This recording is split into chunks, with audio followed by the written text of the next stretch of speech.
জয় গৌরহরি, জয় রাম রাধা রমন।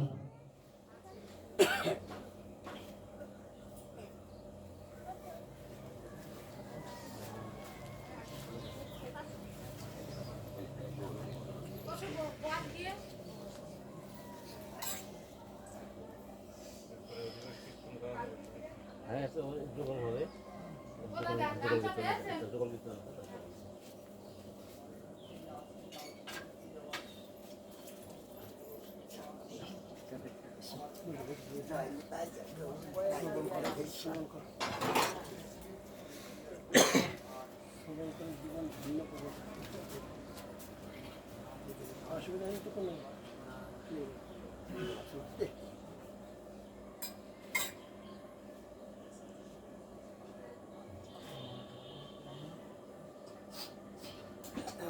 এবার সব মালাটা চন্দন সব করে দাও।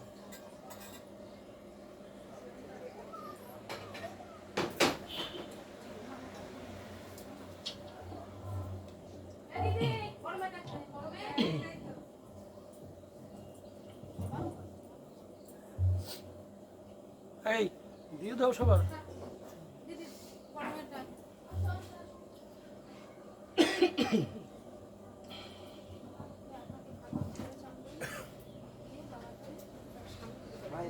এগিয়ে বসুন, প্রচুর সামনে জায়গা আছে, তাহলে ভালো লাগবে, আপনারা শ্রবণ করতে খুব ভালো লাগবে, বাবার একটু ভালো লাগবে, আমাদেরও ভালো লাগবে। আর একটু এগিয়ে বসেন, সামনে ফাঁকা আছে অনেক।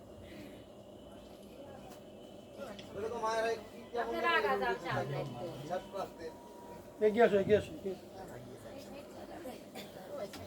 দাও দাও, সামনে থেকে দাও।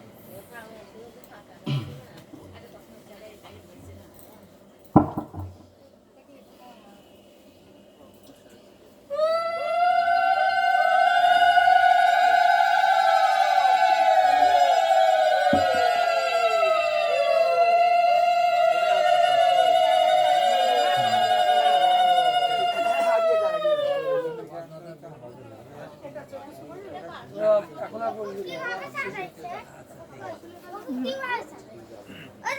কিভাবে সাজিয়েছে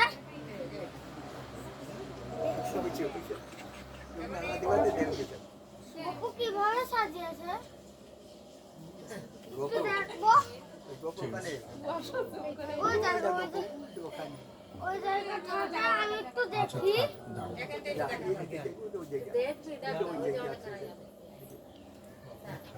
দেখলে কিছু হবে না তো?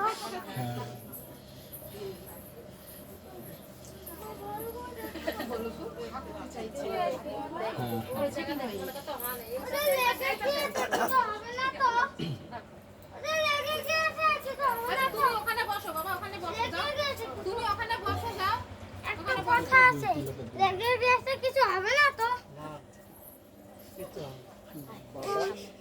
বাবা এখন পাঠ করবে শ্রবণ করবে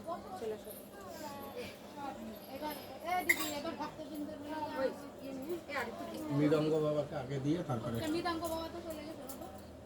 তিলক চন্দন করেনি। ও উঠে গেছে বাবা। আচ্ছা মৃদঙ্গ আগে দাও মৃদঙ্গকে ভুলে গেছে তিলকটা তাই? দিয়ে রাখো, মালা অধিবাস কীর্তন সহ। আচ্ছা ঠিক আছে, তিলকটা দিয়ে সবাই আচ্ছা, এই গেটটা এবার এখান থেকে সবাই চলে যাও।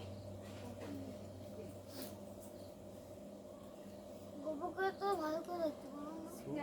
ভালো হবে, গান শুনছে তো গল্প বসে। জানি তাই।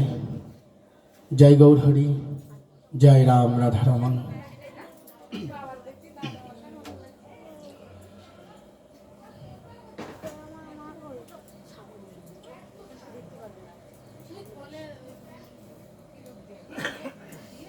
তো আনে নাই। ওগুলা কি? এটা কি ওটা কি? ওটা জুজু কি? বলে দাও। কথা বললে উঠে যাচ্ছে, বুঝো, চুপ করে থাকো। ওখানে ঠাকুর বসিয়ে আছে, ওটা মালা আছে।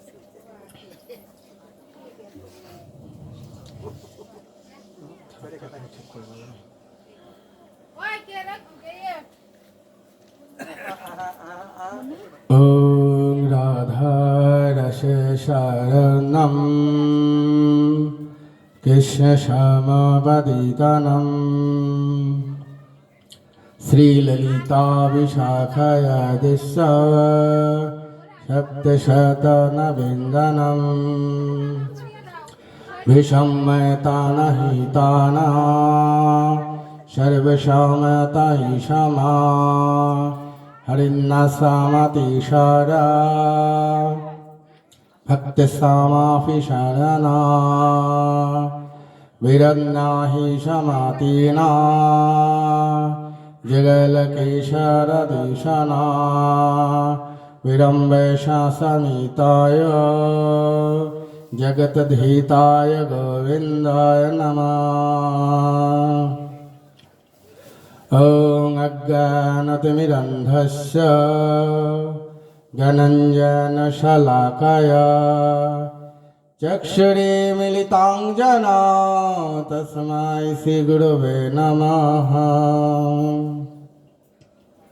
गुरुब्रह्मा गुरुविष्णु गुरुदेव महेश्वर गुरु साक्षात् परं ब्रह्म तस्मै श्रीगुरवे नमः। हरिष्यामतिशानं वे जिगस्सामाश्रयानाय बिन्दस्सामतिनाय हरिस्सारातरिदाय सर्वसार्यातार्यन्नाय तङ्किरणाहितरिताय समस्तामानयितानं वित्तशामपयितमं वीरन्नाय शमानिया जिगस्साताम्यशानिया। हे कृष्ण करुणा सिंधु दीनबंधु जगत्पथे गोपेशा गोपिका कांत राधा कांत नमस्तुते। तप्त कंचन गौरांगी राधे वृंदावनेश्वरी वेशभानुसुतं देहि तं प्रणमामि हरिप्रिये। वृंदा वै तुलसी देवा वै पिया वै केशव सचा कृष्ण भक्ति प्रदे देवी सत्यवत्यै नमो नमः। गौरांगं समायुषातं वित्तनाशामहिताय जगत्तानामरीशारा गौराङ्गीतानाहितमं जुगलसामाशाताय विरत्ताम सर्वशीताय लीलाक्कानाहितानाय जगत्साम्बसमादाय हरिनामासनायिताय केवलभक्तकृपालमनं। जय श्री कृष्ण चैतन्य प्रभु नित्यानंद श्री अद्वैत गदाधर शिवासादि गौर भक्तवृंद समस्ता मातरीशरं कित्तसामा भक्तंगं भक्तश्यामा शरीराय हरिश्यामादारियाय वेदान्तनाहिताराय जगत्सामारियानाय। श्री श्री सनातन भट्ट रघुनाथ श्री जीव गोपाल भट्ट दास रघुनाथ এই ছাই গোসাইয়ের করি চরণ বন্ধন যাহা হইতে বিঘ্ন নাশ অভীষ্ট পূরণ। এই ছাই গোসাই করিল বোঝেতে বাস রাধা কৃষ্ণের নিত্য লীলা করিলেন প্রকাশ। জয় শ্রীকৃষ্ণ চৈতন্য প্রভু নিত্যানন্দ শ্রী অদ্বৈত গদাধর শিবাসাদি গৌর ভক্তবৃন্দ ভজনিতাই গৌরাধেশম जप हरे कृष्ण हरे राम भजनिताय गौराधेशम जप हरे कृष्ण हरे राम भजनिताय गौराधेशम जप हरे कृष्ण हरे राम। जनिताय जय गौर हरि। आज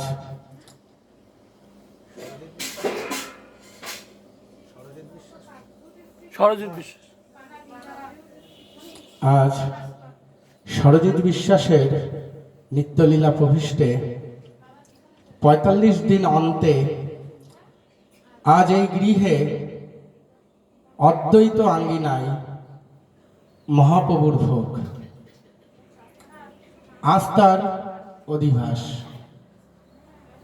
শুভ অধিবাস অদ্বৈত আঙ্গিনায় আমার সীতা ঠাকুরানীর সেবিত যুগস্তামাদিত্যানায় মহাবিষ্ণুস্তায় সর্বসিদ্ধি সত্যনায় সদাশিবস্তায়, অর্থাৎ এই অদ্বৈত প্রভু আমার, তিনি সদাশিব এবং মহাবিষ্ণুর অবতার। তো আমার মতো অধমের পক্ষে এই গোবিন্দের লীলা রস আস্বাদন করার সামর্থ্য তো আমার নেই। তবে আমার প্রাণ গোবিন্দ বলেছেন, আমি হইতে আমার নাম বড়, আমার নাম হইতে আমার ভক্ত বড়, আর আমার ভক্ত হইতেও ভক্তপদ রেণু বড়। তাই এই সকল ভক্তগণের কৃপা হচ্ছে সমুদ্র হিমাচল, ভক্তের কৃপার ভান্ডার অফুরন্ত।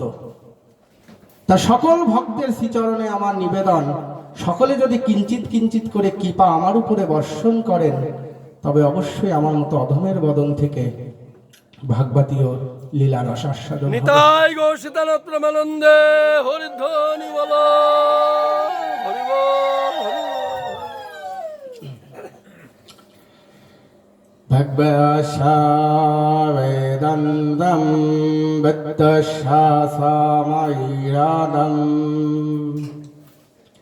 জিগসামাশারিয়ানম ফক্কসামাহিয়াতনম হিতত্তাশাহিতানাদং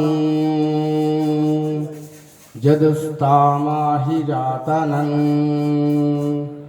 এবাত্তামাহিতামাদন তিস্রাশামরিহানং তৎসমামে মনিহানং হরিষ্যামারহিহানং জিগ্মস্সানাহিতানাদন হিতায় রঞ্জনমিষমং সমস্তাদদেবস্তম কিপলস্থামাহিতারণং। জানিতাই জয় গৌর হরি। আজ আমরা ভাগবত থেকে ধ্রুব মহারাজের জীবন লীলা এবং তার সাধন এবং ভজন ভক্তের কৃপায় আজ সেই আলোচনা করব।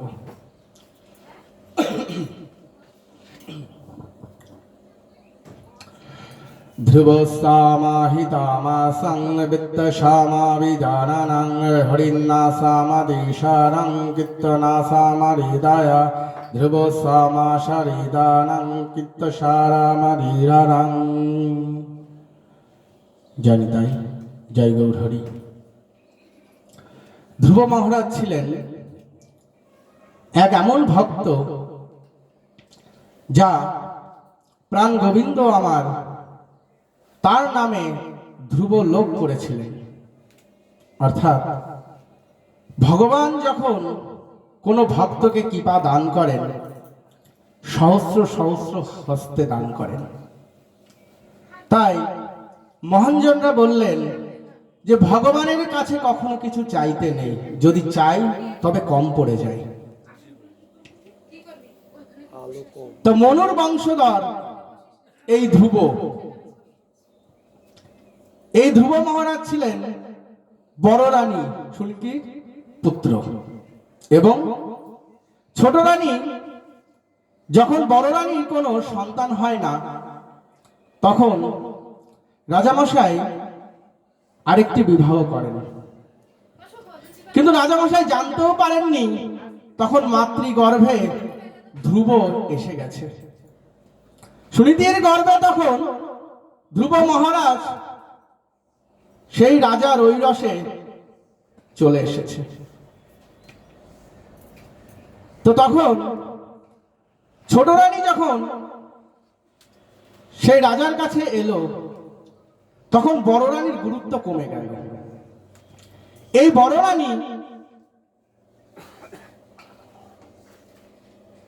বড় রানী ছিলেন নিষ্ঠাবান এবং মহাপাণ্ডিত্যের অধিকারী, কিন্তু মূর্খ। আচ্ছা, তবে পাণ্ডিত্যের অধিকারী কেন বলছি? বলছে যে মাতা নিঃসন্তানকে পুত্র মায়া ত্যাগ করে যাকে ভজনের উদ্দেশ্যে এগিয়ে দেয়, তার মতো মহাপণ্ডিত এই জগৎ সংসারে কে থাকতে পারে?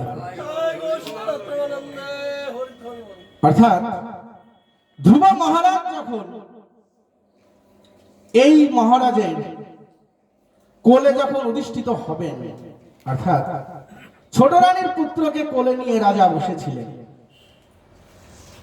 আর দূর থেকে ধ্রুব মহারাজ এসে অপেক্ষা করছে কখন তার পিতা তাকে একটু কোলে নেবে। তো অনেকক্ষণ অপেক্ষা করার পরেও যখন তার পিতা তাকে কোলে নিল না, তখন ধ্রুব নিজে থেকে এসে বলল, পিতাশ্রী আমাকে একটু কোলে নিন। তো পুত্র এমন একটা জিনিস, এই পুত্র স্নেহ পুত্র মায়া থেকে এই জগৎ সংসারে কেউ নিষ্পত্তি পায় না। বলছে যার কোনো কিছু নেই, যার সমস্ত ত্যাগ হয়ে গেছে, যদি তার পুত্র সন্তান থেকে থাকে তার ত্যাগ করা সবথেকে বড় বড় কর্ম। তো কিছুক্ষণ অপেক্ষা করার পরে পুত্র স্নেহে আবিষ্কৃত হয়ে রাজা আমার ধ্রুবকে কোলে নিল। এরকম সময় ছোট রানী দূর থেকে চিন্তা করছে, তার পুত্রকে কোল থেকে নামিয়ে ধ্রুবকে কোলে নিয়েছে। আজ এই ধ্রুব রাজার কোলে চড়ে বসেছে, কাল তো এই সিংহাসনেও চড়ে বসবে, তবে আমার সন্তান হবে দাস আর আমি হব দাসী।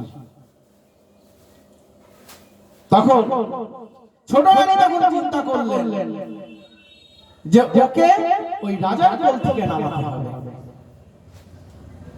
তখন ছোট রানী এসে ধ্রুবকে তার পিতার কোল থেকে নামিয়ে কুটির সুরায় বলছে, যদি মহারাজের কোলে বসতে হয় তবে আমার মতো রানীর গর্ভে জন্ম নিয়ে আসতে হয়। তখন ধ্রুব মহারাজ বলছে, আচ্ছা মা, আমারও তো পিতা, তবে ভাই যদি বসতে পারে তবে আমি কেন নয়? ছোট রানী পূর্বেই পরিকল্পনা করে ফেলেছে, যেহেতু বড় রানীর পুত্র সন্তান হয়ে গিয়েছিল, তাই রাজাকে সন্তুষ্ট রাখার জন্য যে কোনো সময় তার প্রতি ওই পুত্র স্নেহে অধিষ্ঠিত হতে পারে। তাই যথা সময়ে ছোট রানীও তার গর্ভে সন্তান ধারণ করে। তা আজ সেই সন্তানকে রাজ সিংহাসনে বসাবেন এই অভিলাষে ওই ছোট্ট ধ্রুবকে রাজার কোল থেকে টেনে নামিয়ে দিয়েছে। তো ধ্রুব তখন তার মাকে বলছে, আচ্ছা মা, তবে আমি কি প্রকারে পিতার কোলে বসতে পারি? তখন ধ্রুবকে ছোট রানী বলছে, শোনো ধ্রুব, যদি আমার মতো রানীর গর্ভে জন্ম নিতে পারো তবেই তুমি মহারাজের কোলে অর্থাৎ তোমার পিতার কোলে তুলে বসতে পারো। আচ্ছা মা, তবে আমি কিভাবে আপনার গর্ভে জন্ম নিতে পারি? আমার গর্ভে জন্ম নেওয়ার জন্য তোমাকে গোবিন্দকে সন্তুষ্ট করে আমার গর্ভ বর স্বরূপ তোমাকে চাইতে হবে। যদি তাহা পারো তবে নিশ্চয়ই তোমার এই আশা পূর্ণ হবে। ছোট্ট ধ্রুবের এই বাক্যগুলো শেল বিদ্ধের মতো হৃদয় বিদ্ধ করেছিল। শেল বিদ্ধের মতো বিদ্ধ নিয়ে ধ্রুব মহারাজ তার বড় রানী তার মায়ের কাছে গেলেন। তো বড় মায়ের কাছে যাওয়ার পরে যখন তার মাকে বলছে, মা, সমস্ত বিবরণ মাতাকে জানাচ্ছে যে আমি পিতাশ্রীর কোলে বসেছিলাম, ছোট মা আমাকে কোল থেকে নামিয়ে আমাকে বলেছে পিতার কোলে বসতে হলে নাকি আমার ছোট মায়ের গর্ভে জন্ম নিয়ে আসতে হবে, তবে নাকি আমি বসতে পারবো। তা মা, এর জন্য নাকি আমাকে কঠিন সাধনা করে গোবিন্দকে সন্তুষ্ট করে ওই মায়ের কোলে যাতে আমি আসতে পারি, তার গর্ভে যাতে আসতে পারি, সেই পথ আমাকে মা দেখিয়েছে। কিন্তু মা, আমি কিভাবে গোবিন্দকে সন্তুষ্ট করব আমি তো জানি না। তখন মা বলছে, হে পুত্র, তোমার ছোট মা অর্থাৎ ছোট রানী তোমায় সঠিক কথাই বলেছে পুত্র। তোমার পূর্ব বংশরা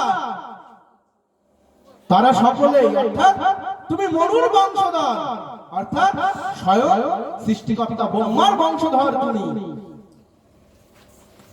তারাও এই জগৎ সংসারের জন্য স্বয়ং গোবিন্দের আরাধনা করেছে, কঠোর সাধনা করেছে। তুমিও তাই করো, এটাই তোমার আবশ্যক কর্তব্য। তখন ধ্রুব বলছে, কিন্তু মা, এই সাধনা কিভাবে করতে হয় আমি তো কিছুই জানি না, কে আমাকে শেখাবে?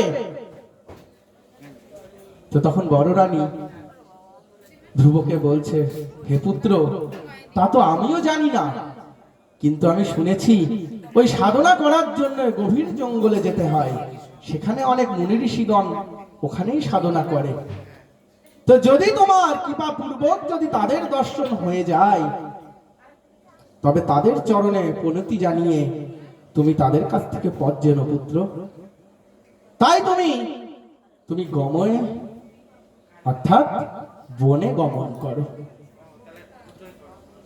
আচ্ছা মা, এই জগৎ সংসারে তো সন্তান সবাই আপনারা জন্ম দিয়েছেন, পারবেন নিজের সন্তানকে ত্যাগ করে তাকে ভজনের পথে এইভাবে এগিয়ে দিতে?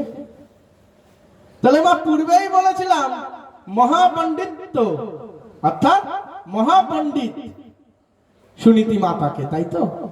কেন বলেছিলাম মা? মূর্খ হয়েও সে মহাজ্ঞানী। প্রাণ গোবিন্দের যখন আমার মাথা যন্ত্রণা করেছিল, তো নারদ মুনি এসে যখন জিজ্ঞাসা করেছে, প্রভু আপনার কি হয়েছে? নারদ, মাথায় বড় ব্যথা। প্রভু, তবে বৈদ্যরাজকে খবর দিই। না গো নারদ, এ ব্যথা বৈদ্যরাজ সারাতে পারবে না। তবে প্রভু, কে পারবে? বলছে, হে নারদ, এই যন্ত্রণা সারাবার জন্য তোমাকে আমার ভক্তের চরণ ধুলি এনে দিতে হবে। যদি ভক্তের চরণ ধুলি আমার ললাটে যদি লেপে দাও, তবে অবশ্যই আমার ব্যথা সারবে। তখন ভক্তরাজ নারদ সে বেরিয়ে পড়েছে, কোথায় গেলে তার প্রাণ গোবিন্দের জন্য চরণ ধুলি পাওয়া যায়। সকলের কাছে গেছে, এমনকি বৈষ্ণব শ্রেষ্ঠ আমার মহাদেবের কাছেও গেছে, কেউ সাহস করেনি এই চরণ ধুলি দিতে। যখন নারদ মুনি আমার ঘুরতে ঘুরতে ক্লান্ত হয়ে যখন বৃন্দাবনের ওপর দিয়ে যাচ্ছে, তখন ব্রজবাসী আমার প্রাণ গোবিন্দের, আমার শ্রীমতী রাধারানীর সখীরা বলছে, ও নারদ, কোথায় যাচ্ছ? তখন প্রাণ গোবিন্দ আমার বলছে, কি বলেছিল? ভক্তের চরণ ধুলি আমায় এনে দাও।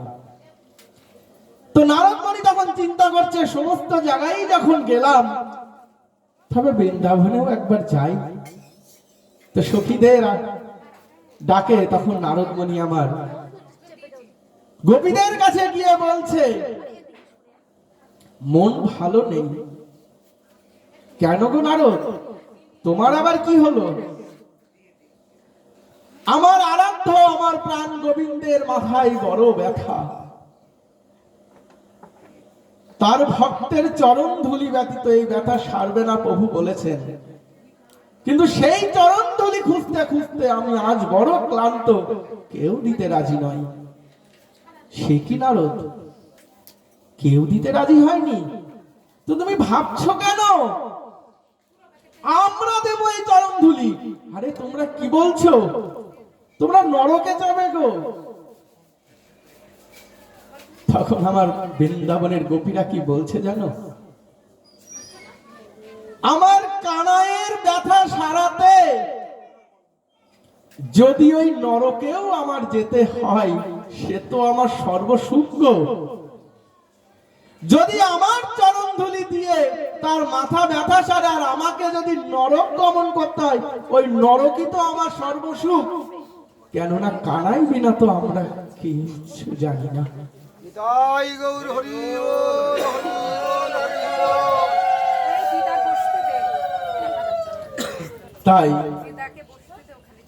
বৃন্দাবনের গোপীরা আমার একে একে যমুনার জলে তাদের চরণ ধুয়ে আর ওই বৃন্দাবনের ওই ধুলি মাখা ধুলি এক বস্ত্র আঁচল পেতে একে একে যমুনার জলে চরণ ভিজিয়ে আসে আর ওই ধুলি মাখা চরণ ওই বস্ত্রে দেয়। সকলে একে একে এসে এইভাবে দিয়ে নারদের হাতে তুলে দিয়ে বলে, শিগগিরই যাও, আমার কানাইয়ের যে বড় ব্যথা।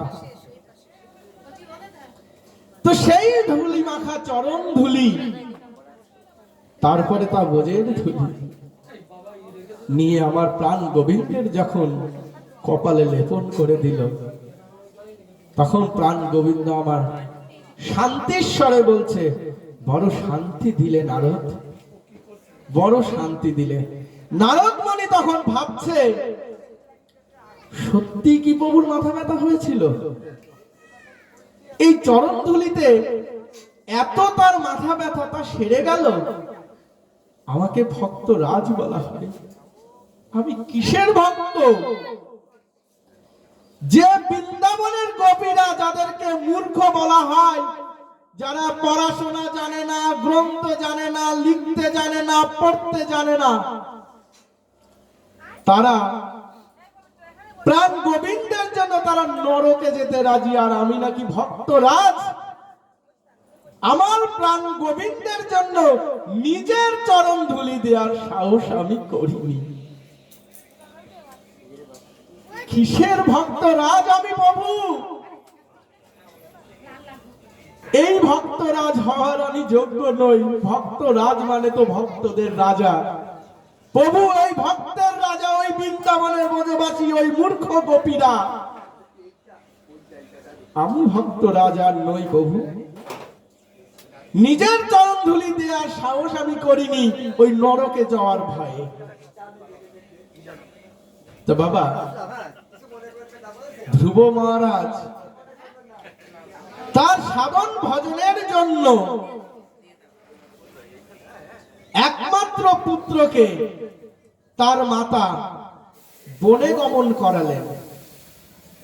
তাহলে বৃন্দাবনের ওই গোপীরা যদি সকল ভক্তের শিরোমণি হয়, তবে আমার ধ্রুবের মা কি মহাপণ্ডিত নয়? যাকে মহাজ্ঞানী, মহাপণ্ডিত বা যতস্তায় চতুষ্ষণ বলা হয় এক বাক্যে, বেদের বাক্য।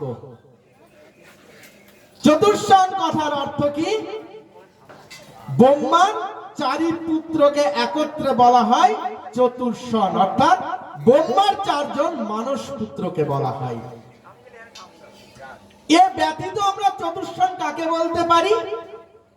এ ব্যতীত আমরা চতুষ্ষণ তাকে বলতে পারি যে সমস্ত শাস্ত্রের শাস্ত্রজ্ঞ, তাকে চতুষ্ষণ বলে আখ্যায়িত করা হয়। আজকের দিনে যাকে আমরা কি বলছি গো? আচার্য বলে সম্মানিত করি, তাই তো? যেটা বেদের বাক্যে চতুর্ষণ। তাই এই চতুর্ষণ হচ্ছে ব্রহ্মার চারজন যে মানস পুত্র ছিল তাদের একত্রে বলা হতো। তো তখন মাতার শ্রীচরণে প্রণাম করে ধ্রুব মহারাজ আমার বনে গমন করলেন। এখন বনে গমন করে ধ্রুব 5 বছর বালক, 5 বছর বয়স পূর্ণ হয়নি। তো তখন ধ্রুব মহারাজ আমার কঠোর সাধনা শুরু করলেন। প্রথমে কিভাবে?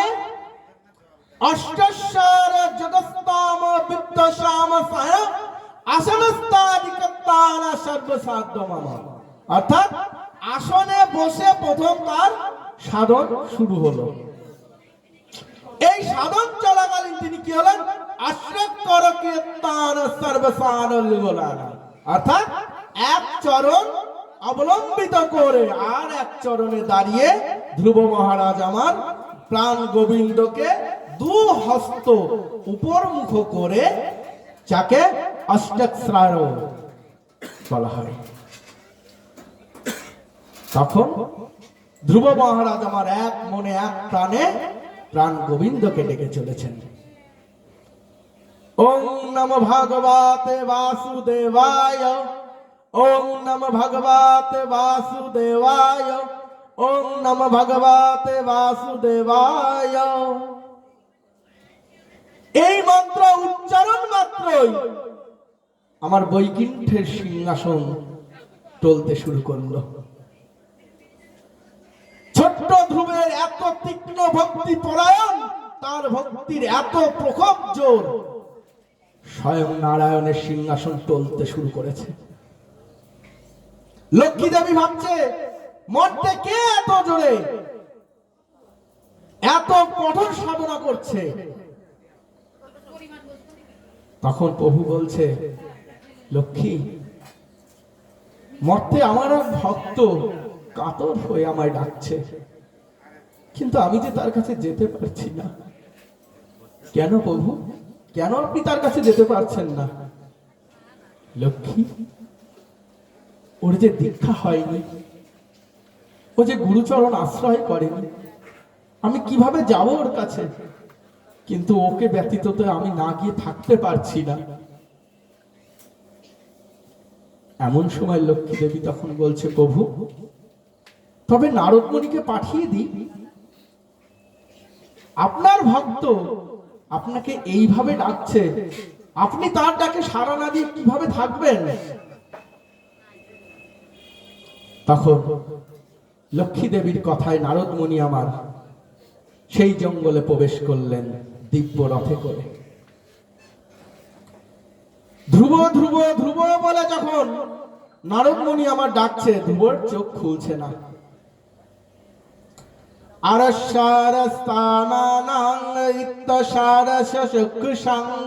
চক্ষুকে সাং করে নিয়েছে। চক্ষুকে সাং করে নিয়েছে, এক মনে গোবিন্দকে ডেকে চলেছে। যখন শত চেষ্টার ফলেও ধ্রুব মহারাজের সাধনা ভঙ্গ করা যাচ্ছে না, তখন নারদ মুনি তখন দু বাহু তুলে, হে ভক্ত বৎসল ভক্তেশ্বর ধ্রুব, তোমার নয়ন খোলো। যখন ভক্ত বৎসলের কথা বলেছে, তখন ধ্রুব মহারাজ আমার তার নয়ন খুলেছে। তো নয়ন খুলে যখন নারদ মুনিকে দর্শন করছে, তখন ধ্রুব মহারাজ বলছে, আপনি কে এসেছেন? আপনি কি সেই আমার শঙ্খচক্র গদপদ্ম রূপে আমার প্রাণ গোবিন্দ? কিন্তু আপনার হস্তে তো তা কিছু নেই। শুনেছি আমার প্রাণ গোবিন্দের হাতে এগুলো থাকে, কিন্তু আপনার হাতে তো কিছু নেই। না ধ্রুব, আমি তোমার সেই আরাধ্য ভগবান নই, তবে আমি তার কাছ থেকেই এসেছি। হে ধ্রুব, তোমার সাধনায় প্রভু আমার স্থির থাকতে পারছে না, কিন্তু তোমার কাছে আসতেও পারছে না, কারণ তোমার যে দীক্ষা হয়নি। তাই তুমি এক্ষুনি যাও, ওই সরোবর থেকে স্নান করে এসে আমি তোমাকে দীক্ষা প্রদান করব। এমন সময় ধ্রুব মহারাজ আমার নারদ মুনির কথায় সেই সরোবর থেকে স্নান করে এলো। আচ্ছা বাবা, আমাদের অনেক শিষ্যদেরকে আমরা বলে থাকি, নতুন বস্ত্র পরিধান করে এসো, আজ তোমার দীক্ষা হবে। আচ্ছা, নতুন বস্ত্রের তাৎপর্যতা কি আছে বাবা? কোনো তাৎপর্যতা আছে বাবা?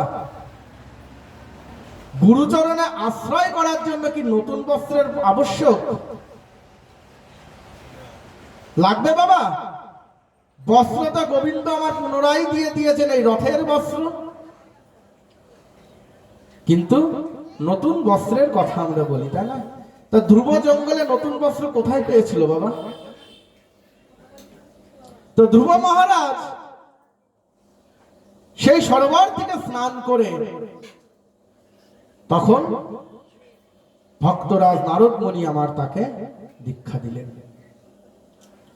এই দীক্ষার সঙ্গে সঙ্গে কি করলেন? প্রাণ গোবিন্দ আসলে তার চরণ বন্ধনা কিভাবে করতে হবে সেই শিক্ষাটাও দিয়ে গেলেন। অনেকের মধ্যে ধারণা আছে ওই দীক্ষাত মন্ত্র হলো শিক্ষা মন্ত্র হলো কবে। তার দীক্ষাটা কি বাবা? দীক্ষাটা হলো কৃষ্ণ স্বরূপ আর শিক্ষাটা হলো রাধা স্বরূপ। তাই শিক্ষাগুরুর আশ্রয় করতে গেলে তিনটে জিনিস লাগে বাবা। সর্বপ্রথম রাধিকার স্বরূপটাকে জানতে হবে। দ্বিতীয়, গোস্বামী অনুগত প্রণালী গ্রহণ তার হতে হবে। আর তৃতীয় কি জানো বাবা? কেউ জানো বাবা? শিক্ষাগুরুর আশ্রয়ে যেতে গেলে আরেকটি কি প্রয়োজন জানো? বলছে অন্তরের রাধিকা স্বরূপ মঞ্জুরি আশরতান আশ্রয় বিরসম শ্রী গুরু চরণ বন্দন। অর্থাৎ তার মঞ্জুরি স্বরূপ তার থাকতে হবে। এই তিন আশ্রয় ব্যতীত শিক্ষাগুরু হতে পারে না। আর দীক্ষাগুরুকে কি হতে হবে? নিত্য সে প্রসাদ পাই কিনা আমার গোবিন্দের। আর কি হতে হবে? যে দীক্ষা দেবে সে সংসারী হতে পারে বা সংসারী নাও হতে পারে। অনেকের মধ্যে বর্ণন বা ভাবনা রয়েছে দীক্ষাগুরু হতে গেলে ওই ব্রাহ্মণ হতে হবে, কিন্তু বাবা এটা শাস্ত্রীয় কথা নয়। সৎগুরুর সে ব্রাহ্মণ না ডোমের ঘরের, না মুচির ঘরের, না কোন ঘরের, এটা তার পরিচয় নাই, কর্ম তার পরিচয়। সে ভজন মার্গে কোথায় আছে? সৎগুরুর পরিচয় এটা নয়। যদি এটাই হতো তাহলে দাপর লীলায় প্রাণ গোবিন্দ আমার ওই নিজ জাতিদের মুখের এঁঠো কেড়ে জগৎ সংসারকে শিক্ষা দিয়ে যেত না। যদি এটাই হতো তাহলে মহাপ্রভু আমার চৈতন্য মহাপ্রভুর বিষ্ণু প্রিয়ার সাথে বিবাহের সময় ব্রাহ্মণদের সাথে বিবাদ হতো না। কেন? ওই ব্রাহ্মণদের সঙ্গে নিচু জাতিদের নিমন্ত্রণ করেছিল বলে ব্রাহ্মণ সমাজ বলেছিল আমরা এই নিমন্ত্রণ রক্ষা করতে পারবো না। স্বয়ং ভগবান আমার এই উঁচু নিচু জাত বিভেদ করেনি, তবে আমি কোথা থেকে এলাম এই উঁচু নিচু বিভেদ করার? জন্ম পরিচয় না কর্ম পরিচয়? শাস্ত্র কি বলল? শাস্ত্র কি বলল জানেন? কর্মস্তামসায় নরস্তাম নরেলং ঈশাস্তাম শিক্ষসার দিগ্দশান তব। অর্থাৎ জন্ম কখনো কারোর পরিচয় হতে পারে না, কর্ম তার পরিচয়। জন্ম তো দিব্য গুণ নিয়ে অশ্বত্থামারও হয়েছিল বাবা, হয়েছিল তো।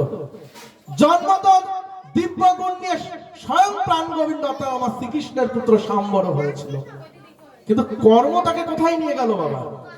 তাই জন্ম যত দিব্য গুণ নিয়েই হোক না কেন, কর্ম তার দিব্য গুণকে নষ্টও করে দিতে পারে। তাই জন্ম শ্রেষ্ঠ নয়, কর্ম শ্রেষ্ঠ। সেই কর্ম হতে হবে ধর্মযুক্ত কর্ম। কেননা কর্ম সকলেই করছে বাবা। যে কসাইয়ের কাজ করছে সেও তারই কর্ম করছে, আবার যে ওই দাঁড়ে দাঁড়ে ঘুরে তার গোবিন্দের জন্য ভিক্ষা করছে সেও তার কর্ম করছে। তো কর্ম যখন শ্রেষ্ঠ হবে কখন? যদি ধর্মকে জুড়ে থাকে তখন কর্ম শ্রেষ্ঠ। তাই ধর্মের আধার হতে হবে কর্ম, অন্যথায় কর্ম শ্রেষ্ঠ নয়। আর ধর্ম যদি সৎ কর্মকে জুড়ে না থাকে তবে সে ধর্ম শ্রেষ্ঠ নয়। তো এই ধর্মের বিভেদ করতে গিয়ে মহাপ্রভু আমার জগৎ সংসারকে সমস্ত শিক্ষাই দিয়ে গেলেন। যেমন এই হরিনামের যে সূচি অসুচি ছিল তার কৃপাও মহাপ্রভু আমাদের কলিতে এসে করে গেলেন। 5 বছরের বালক গোপালকে দিয়ে, অর্থাৎ মহাপ্রভু যখন শৌচে যাচ্ছেন তখন জিহ্বাকে কামড় দিয়ে ধরে রেখেছেন। তা 5 বছরের বালক গোপাল মহাপ্রভুকে প্রশ্ন করছে, আচ্ছা প্রভু, আপনার জিহ্বাকে আপনি কামড় দিয়ে ধরে রেখেছেন কেন? তখন গৌরহরি আমার বলছে, গোপাল রে, আমার জিহ্বা তো নিয়ন্ত্রণ কৃষ্ণ নাম করে, ওকে বারণ করলেও ও শোনে না। তাই আমি তো শৌচের কাজে যাব, সেখানে হরিনাম করা যাবে না। জানি তাই। অর্থাৎ, আচ্ছা প্রভু, তুমি যে বলেছ হরিনামে মহান গতি লাভ হয়, পরম গতি লাভ হয়, হরিনাম শ্রবণ মাত্রই জীবের কল্যাণ হয়, তো প্রভু এখন যদি আমার ওইখানে গিয়েই যদি আমার মৃত্যু আসন্ন হয়, তবে কি আমি হরিনাম করতে পারবো না? তো তখন গৌরহরি আমার বললেন, গোপাল রে, আজ থেকে তুই আমার গুরু হলি, এই সংসারকে তুই এক মহান শিক্ষা প্রদান করলি, তাই শুধু এই সংসারের নয়, আজ থেকে তুই আমারও গুরু হলি, ভগবানের গুরু হলো। তাই এর কোনো সূচি অসুচি নেই হরিনামের। অনেকে বলে থাকে, ওই বাড়িতে মারা গেছে একজন, তোমার এখন মালা করা যাবে না। আচ্ছা বাবা, যার গৃহে কেউ মারা গেল, তা মারা যাওয়ার পরে তো সে এখন কি করে? সে কিন্তু সাত্বিক আহার গ্রহণ করে, তাই না বাবা? আচ্ছা বাবা, তাহলে সূচি সে কখন? যখন সাত্বিক আহার গ্রহণ করছে তখন, না যখন ওই আমিষ ভক্ষণ করে তখন? সূচি সে কখন? কোন শাস্ত্রীয় মত দিল এটা? কে মত দিল? এটা কি কোনো শাস্ত্রীয় মত? হরি নামের যে কোনো সূচি অসুচি হয় না, তা তো মহাপ্রভু তার লীলা দ্বারাই সংসারকে শিক্ষা দিয়ে গেল। এই লীলাটি তো ছিল একমাত্র আমাদের শিক্ষার জন্য। এই সূচি আর অসুচি নিয়ে যে বিভেদ ছিল, তার খণ্ডনের জন্য। কিন্তু আমরা আজও সেই শিক্ষা নিয়েই চলছি, অর্থাৎ মহাপ্রভু স্বীকৃত শিক্ষা নয়। তা হরি নামেরও সূচি অসুচি আমরা বিবরণ করি, জানি তাই। তো এইবার সরোবর থেকে ধ্রুব মহারাজ আমার স্নান করে যখন ফিরলেন, তখন নারদ মুনি তাকে কর্ণে দীক্ষার সঙ্গে শিক্ষাকেও প্রদান করিয়ে, অর্থাৎ শ্রীগুরু চরণ আশ্রয় করে কিভাবে গোবিন্দের ভজনা করতে হয় তার শিক্ষা দিয়ে গেল। কেন? নারদ মুনি জানতেন প্রাণ গোবিন্দ ধ্রুবের কাছে আসার জন্য অস্থির হয়ে বসে আছেন, তাই গোবিন্দ আসলে তাকে কি করতে হবে তার পূর্ণ শিক্ষাটিও তিনি দিয়ে গেলেন।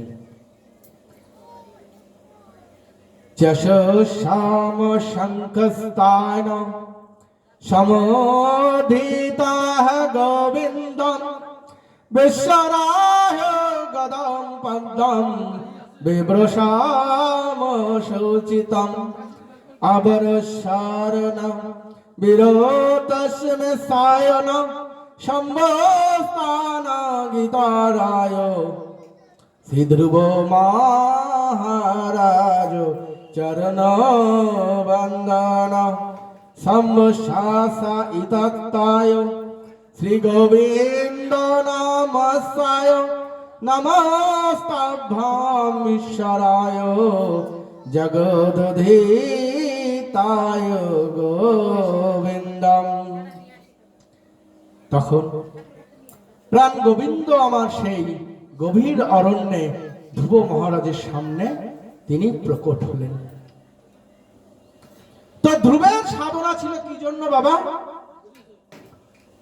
তার পিতাশ্রী অর্থাৎ মহারাজের কোলে বসতে গেলে ছোট রানীর মতো রানীর গর্ভে জন্ম নিলে তবেই বসতে পারবে। তা ধ্রুব মহারাজের সংকল্প ছিল যে আমি গোবিন্দর ভজনা করে ওই রাজ সিংহাসনী আমি বর স্বরূপ চেয়ে নেব, জানি তাই। অর্থাৎ সে বর স্বরূপ ওই রাজ সিংহাসনী চেয়ে নেবে। কিন্তু যখন প্রাণ গোবিন্দের দর্শন পেল, তখন ধ্রুব কি করল? ধ্রুব চরণ বিন্দাসনম জগদোধিতায় জগৎস্থানম, অর্থাৎ জগদোধিতায়, জগতের অধীশ্বর সেই প্রাণ গোবিন্দের শ্রীচরণে লুটিয়ে পড়ে বলছে, হে গোবিন্দ,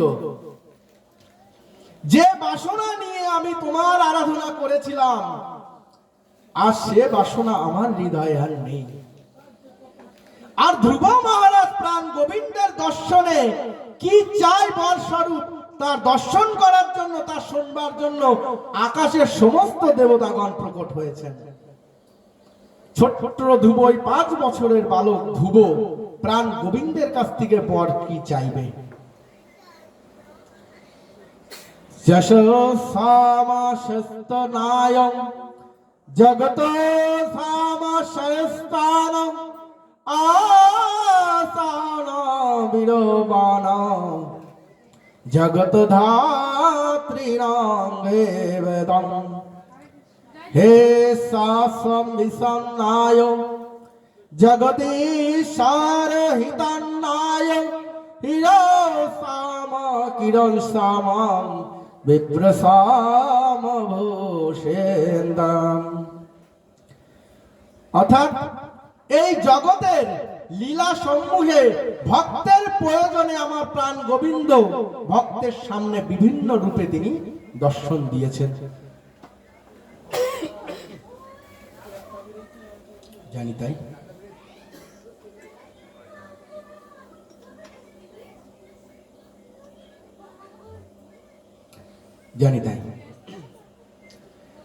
কখনো তিনি মৎস্য অবতার নিয়েছেন, কখনো এই পৃথিবীকে রক্ষা করার জন্য বরাহ অবতার নিয়েছেন, আবার কখনো তার ভক্তকে রক্ষা হেতু, ভক্তের বাক্য রক্ষা হেতু নরসিংহেরও অবতার নিয়েছেন।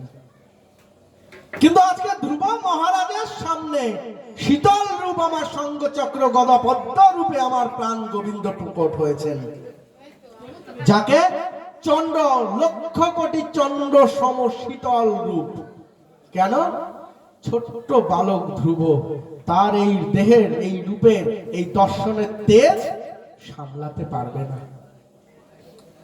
কুরুক্ষেত্রের ভূমিতে যখন অর্জুনকে তার দিব্য রূপ অর্থাৎ বিশ্ব স্বরূপ যখন দর্শন করিয়েছিলেন, তখন কি করেছিলেন? তাকে আগে দিব্য চক্ষু প্রদান করেছিলেন।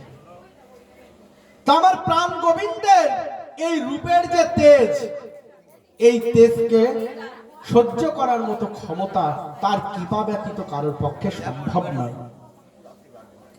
তাই ধ্রুব মহারাজের সামনে আমার প্রাণ গোবিন্দ যখন এলেন, তার চরণে লুটিয়ে পড়ে তখন ধ্রুব মহারাজ বলছেন কি, হে প্রভু, যে বাসনা নিয়ে আমি আপনার এই আরাধনা, এই সাধনা করেছিলাম, আজ তা আমার প্রাণে নেই। তাই প্রভু, যদি দিতেই হয় তবে তোমার শ্রীচরণে প্রেম আর ভক্তি আমায় প্রদান করো। আচ্ছা বাবা, প্রাণ গোবিন্দের যদি কারোর কৃপা হয় আর প্রেম ভক্তি যদি কারোর লাভ হয়ে যায়, এই সংসারে আর তার কি আবশ্যকতা আছে? কোনো কিছুর আবশ্যকতা নেই। কেননা যে ভক্তের প্রেম ভক্তি লাভ হয়ে যায় তার তো সব পাওয়া হয়ে গেল গো। অর্থাৎ ধ্রুব মহারাজ আমার প্রাণ গোবিন্দের কাছ থেকে যখন কিছুই চাই না বলে যখন তার শ্রীচরণে প্রেম আর ভক্তি চাইল, তখন সমস্ত আকাশে প্রকট দেবতাগণ পুষ্প পুষ্প বৃষ্টি করে ধ্রুবের নামে জয়ধ্বনি দিল। ধ্রুব মহারাজ কি, ধ্রুব মহারাজ কি, ধ্রুব মহারাজ কি। এটাই গৌরব। অর্থাৎ এই প্রেম ভক্তি লাভ, অর্থাৎ ধ্রুব ছিল মনুর বংশধর। সিদ্ধ মহাত্মার বংশধর যারা হয়, সিদ্ধ বকুলে তারা পুষ্পটিত হয়। তা বাবা, তার যে ঐরস জাতক, সেই ঐরসেই রয়েছে ভক্তি, সাধনা, ভজনা। ভক্ত প্রশ্ন করছে যে প্রভু, সাধনার ভজন কাকে বলে, কৃপা করে বলবেন? তো মহানজন তখন বলছে, শোনো, জীবনে একটা মস্ত বড় ভুল হয়ে গেছে, এই ভুলটাকে ঠিক করার নাম সাধন। আর এই ভুলটাকে জানার পথে, আমার গোবিন্দের পথে এগিয়ে চলার নাম শ্রী গুরুর কৃপায় ভজন। তাই এই ভক্তি ভজনা যদি প্রেম ভক্তি কারোর লাভ হয়ে যায়, এই জগৎ সংসারে সেই ভক্তের আর কোনো চাওয়া পাওয়া বাকি থাকে না। আর যদি আমার সেই প্রাণ গোবিন্দের শঙ্খচক্র গদাপদ্ম শীতল রূপের দর্শন যদি কোনো ভক্তের হয়ে যায়, তাই ধ্রুব মহারাজের মতো কৃপা নিয়ে ধ্রুব লোক তার গমন হয়। তাই ধ্রুব মহারাজ আমার গোবিন্দের আরাধনা করে ধ্রুব লোক তো পেল, তার সাথে সাথে কি পেল জানো? এক মহান ভক্তের ভাগবতীয় লীলা রস আস্বাদনে জায়গা পেল। তাই ধ্রুব মহারাজের এই ভাগবতীয় কথা যখন আমার সুখদেব গোস্বামী যখন শ্রবণ করাচ্ছেন, তখন সুখদেব গোস্বামী নয়ন জলে ভাসিয়ে রাজা পরীক্ষিতকে বলছেন যে হেন কৃপা,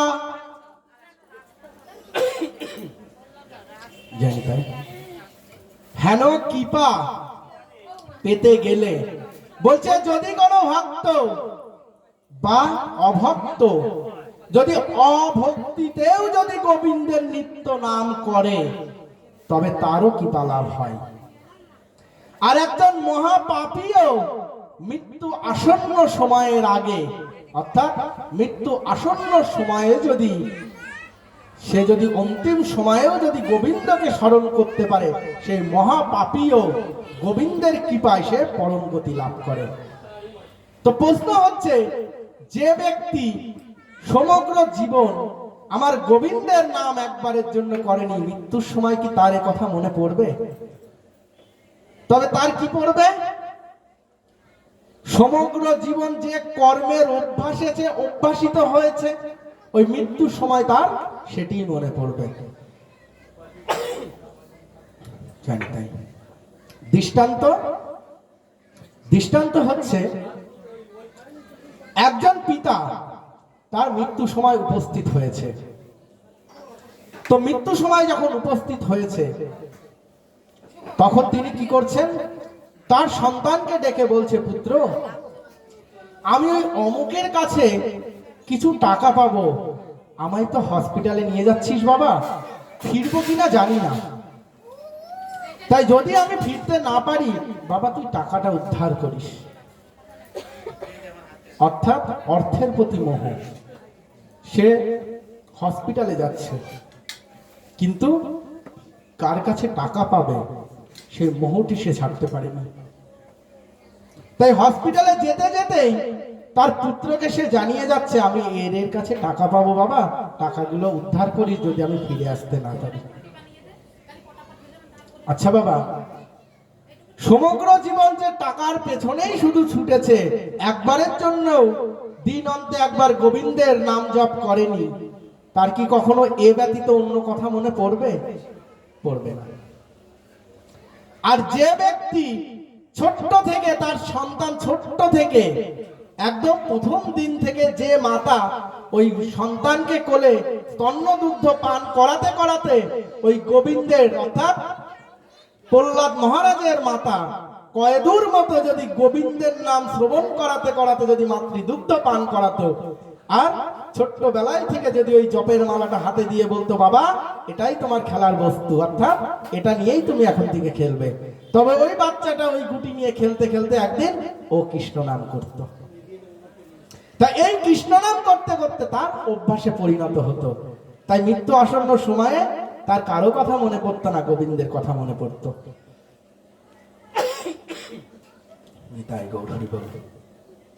অর্থাৎ মহানজন কি বলছেন, আমাদের মৃত্যু সময়ের পরিস্থিতি কি হয়? আবলোদ্ধসামস্যায় আবলোদ্দভ্যম, অর্থাৎ আমাদের যে দুই নাসিকা দুই চক্ষু আছে, এ দেখে আমরা বুঝতে পারি মায়ার কান্না আর গোবিন্দ বিরহের কান্না, তাই না বাবা? তদ্রূপ ভাবে আমরা বুঝতে পারি হরি নামের দিব্য আনন্দের অনুভূতি। দেখবেন বাবা, কখনো কখনো হরিবাসরে কোনো নামযজ্ঞে বা কীর্তনে আমরা কখনো নগর সংকীর্তন, আমি তো প্রতি বছরই আপনারা জানেন বাবা, আপনাদের ভক্তের কৃপায় আমি নগর সংকীর্তনটা করি জগৎজীবের কল্যাণ হেতু। ভক্তের কৃপাতেই হয় বাবা, আমার তো সামর্থ্য নেই। তো বাবা, এই সংকীর্তন যখন বেরোয় বাবা, কখনো কখনো কোনো এক ভক্তের মধ্যে ভাবের উদয় হয়, সে উদ্দাম ভাবে নৃত্য করতে শুরু করে, তাই না বাবা? তার নিজের মধ্যে আর সে থাকে না, অর্থাৎ হরি নামের দিব্য আনন্দে সে আনন্দিত। অর্থাৎ এইরূপ সময়ে আমরা যে মায়ার কান্না আর কৃষ্ণ বিরহের কান্না আমরা বুঝতে পারি, তাই না? তো মায়ের কান্না কোনটা বাবা? ওই হরি বাসরে গিয়ে আমার স্মরণ হয়েছে সমগ্র জীবন আমি কি করেছি, অর্থাৎ শৈশব গেল হাসিতে খেলিতে, যৌবন গেল রসে।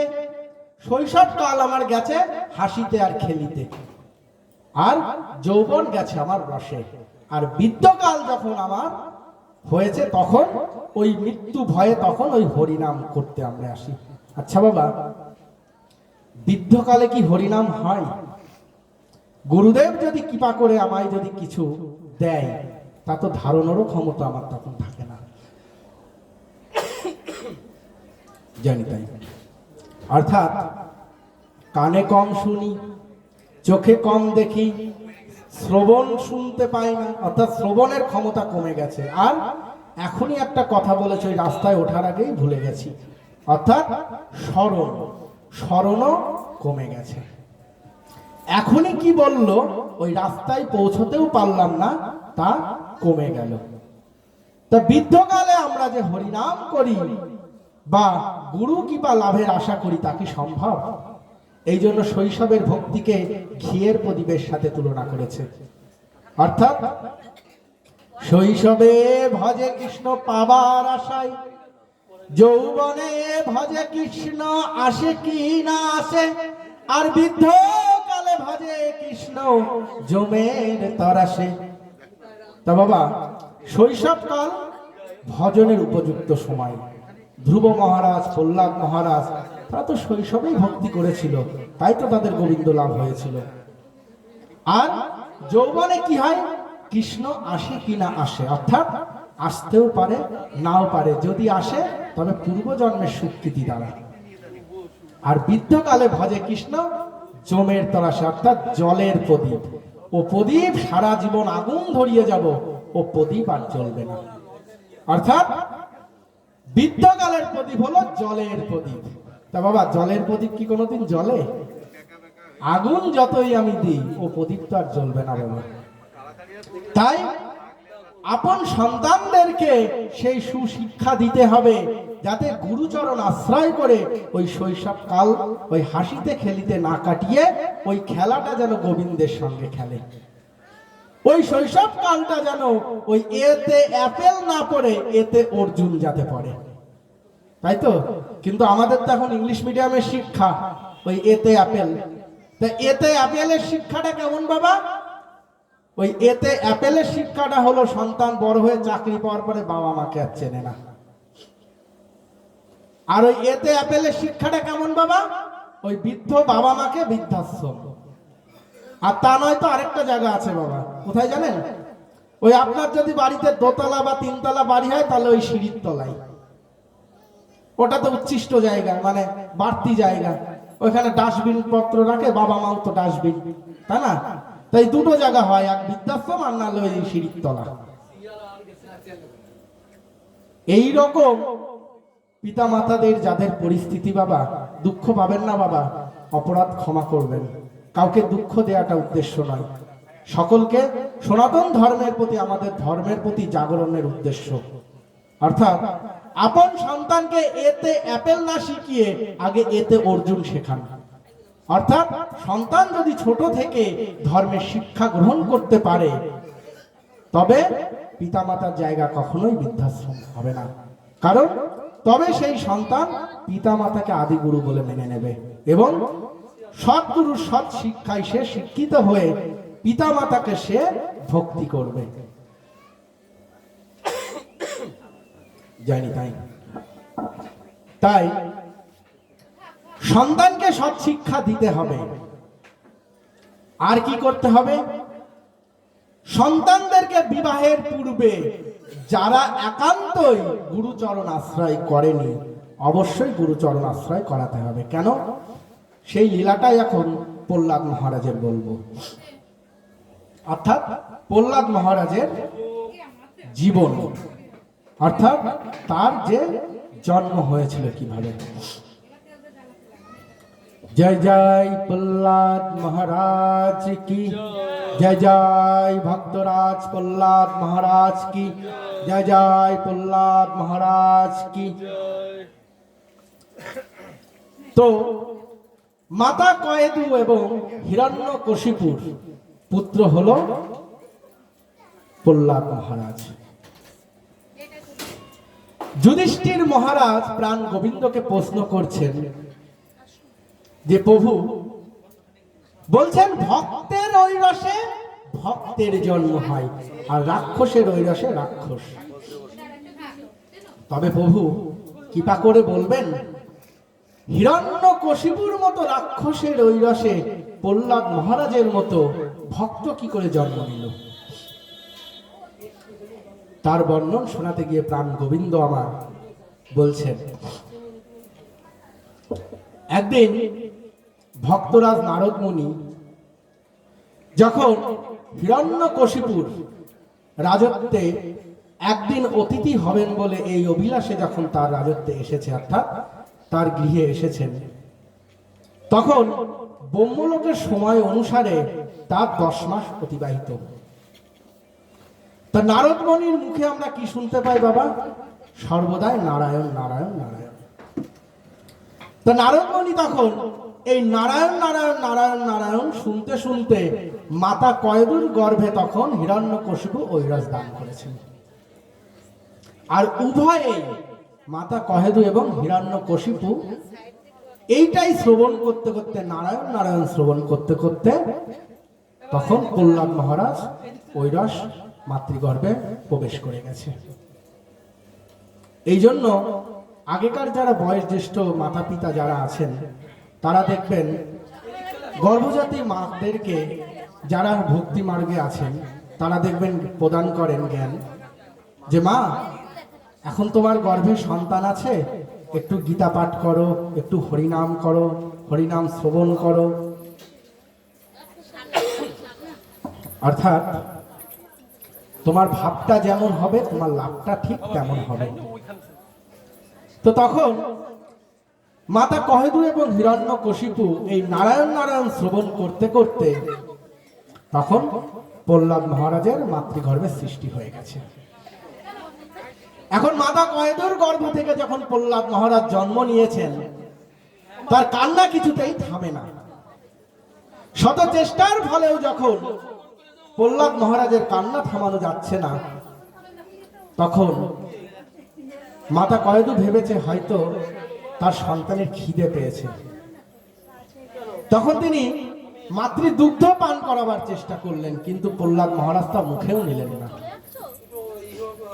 এইরূপ সময়ে তখন মাতা কহেদু শত চেষ্টার ফলেও যখন প্রহ্লাদ মহারাজের কান্না থামাতে পারলেন না তখন মাতা কহেদুর কি মনে হলো একবার কৃষ্ণ নাম করে দেখি তো। তখনই মাতা কহেদু যখনই কৃষ্ণ নাম করতে শুরু করলো তখন প্রহ্লাদ মহারাজ আপন ইচ্ছায় কান্না থামিয়ে নিজ ইচ্ছায় তখন তিনি মাতৃদুগ্ধ পান করলেন।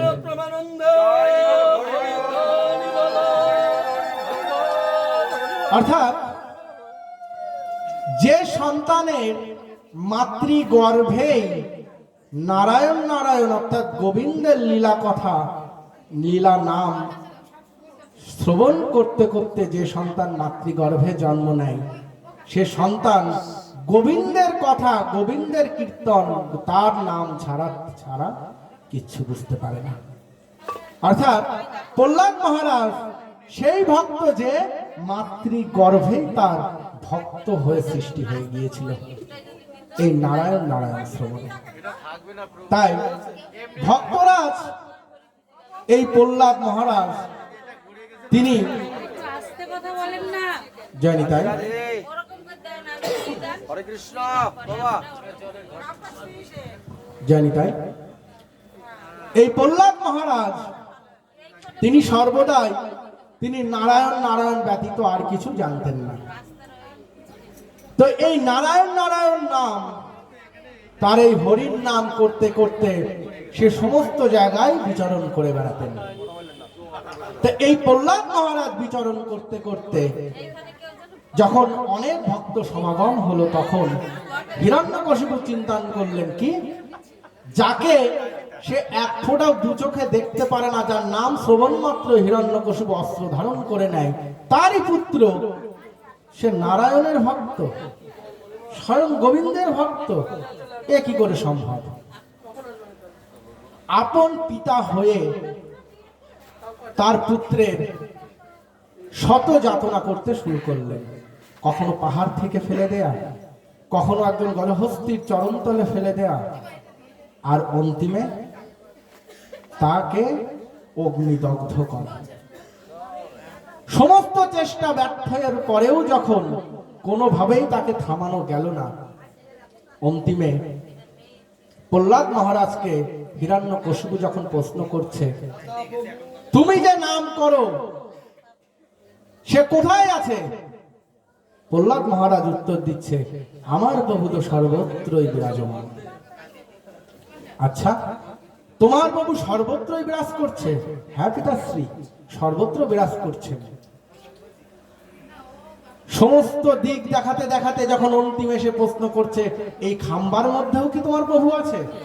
হ্যাঁ পিতাশ্রী, এই খাম্বার মধ্যেও আছে। তখন হিরণ্যকশিপু গদা নিয়ে প্রহার করে প্রহ্লাদ মহারাজকে বলছে, আজ এই খাম্বার সাথে তোমার প্রভুকেও আমি বিনাশ করে দেব বলে তিনি গদা ধারণ করেছেন।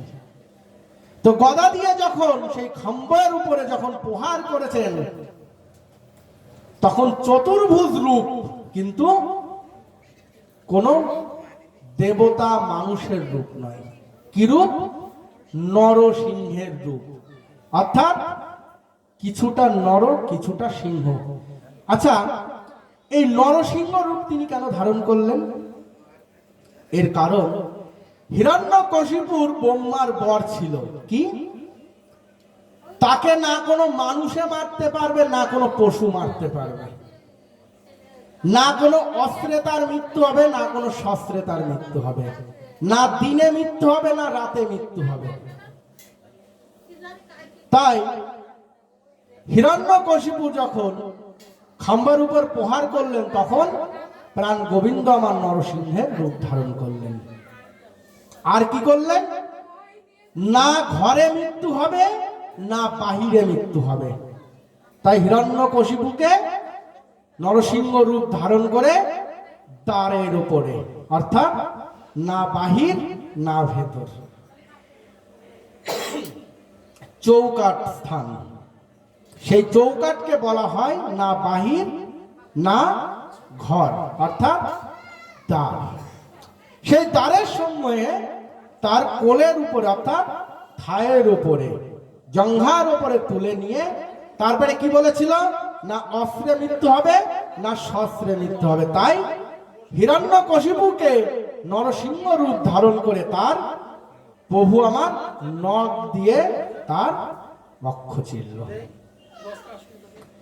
আর এই দর্শন করা মাত্র সমস্ত দেবতাগণের আগে এমন দর্শন প্রভুর করেন।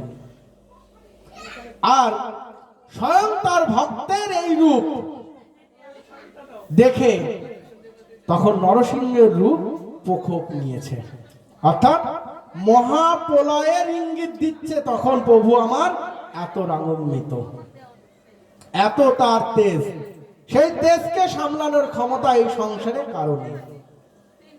শত চেষ্টার ফলেও যখন কেউ এসে যখন সমস্ত দেবদেবীরা এসেও যখন তার তেজকে সামলাতে পারছেন না, তাকে শান্ত করতে পারছেন না, তখন ভোলানাথ আমার প্রহ্লাদ মহারাজকে বললেন, হে ভক্ত, একমাত্র তুমি প্রভুর এই রুদ্র রূপকে শান্ত করতে পারো, কেননা তিনি ভক্ত বৎসল, ভক্তের কাছে তিনি সর্বদাই শীতল।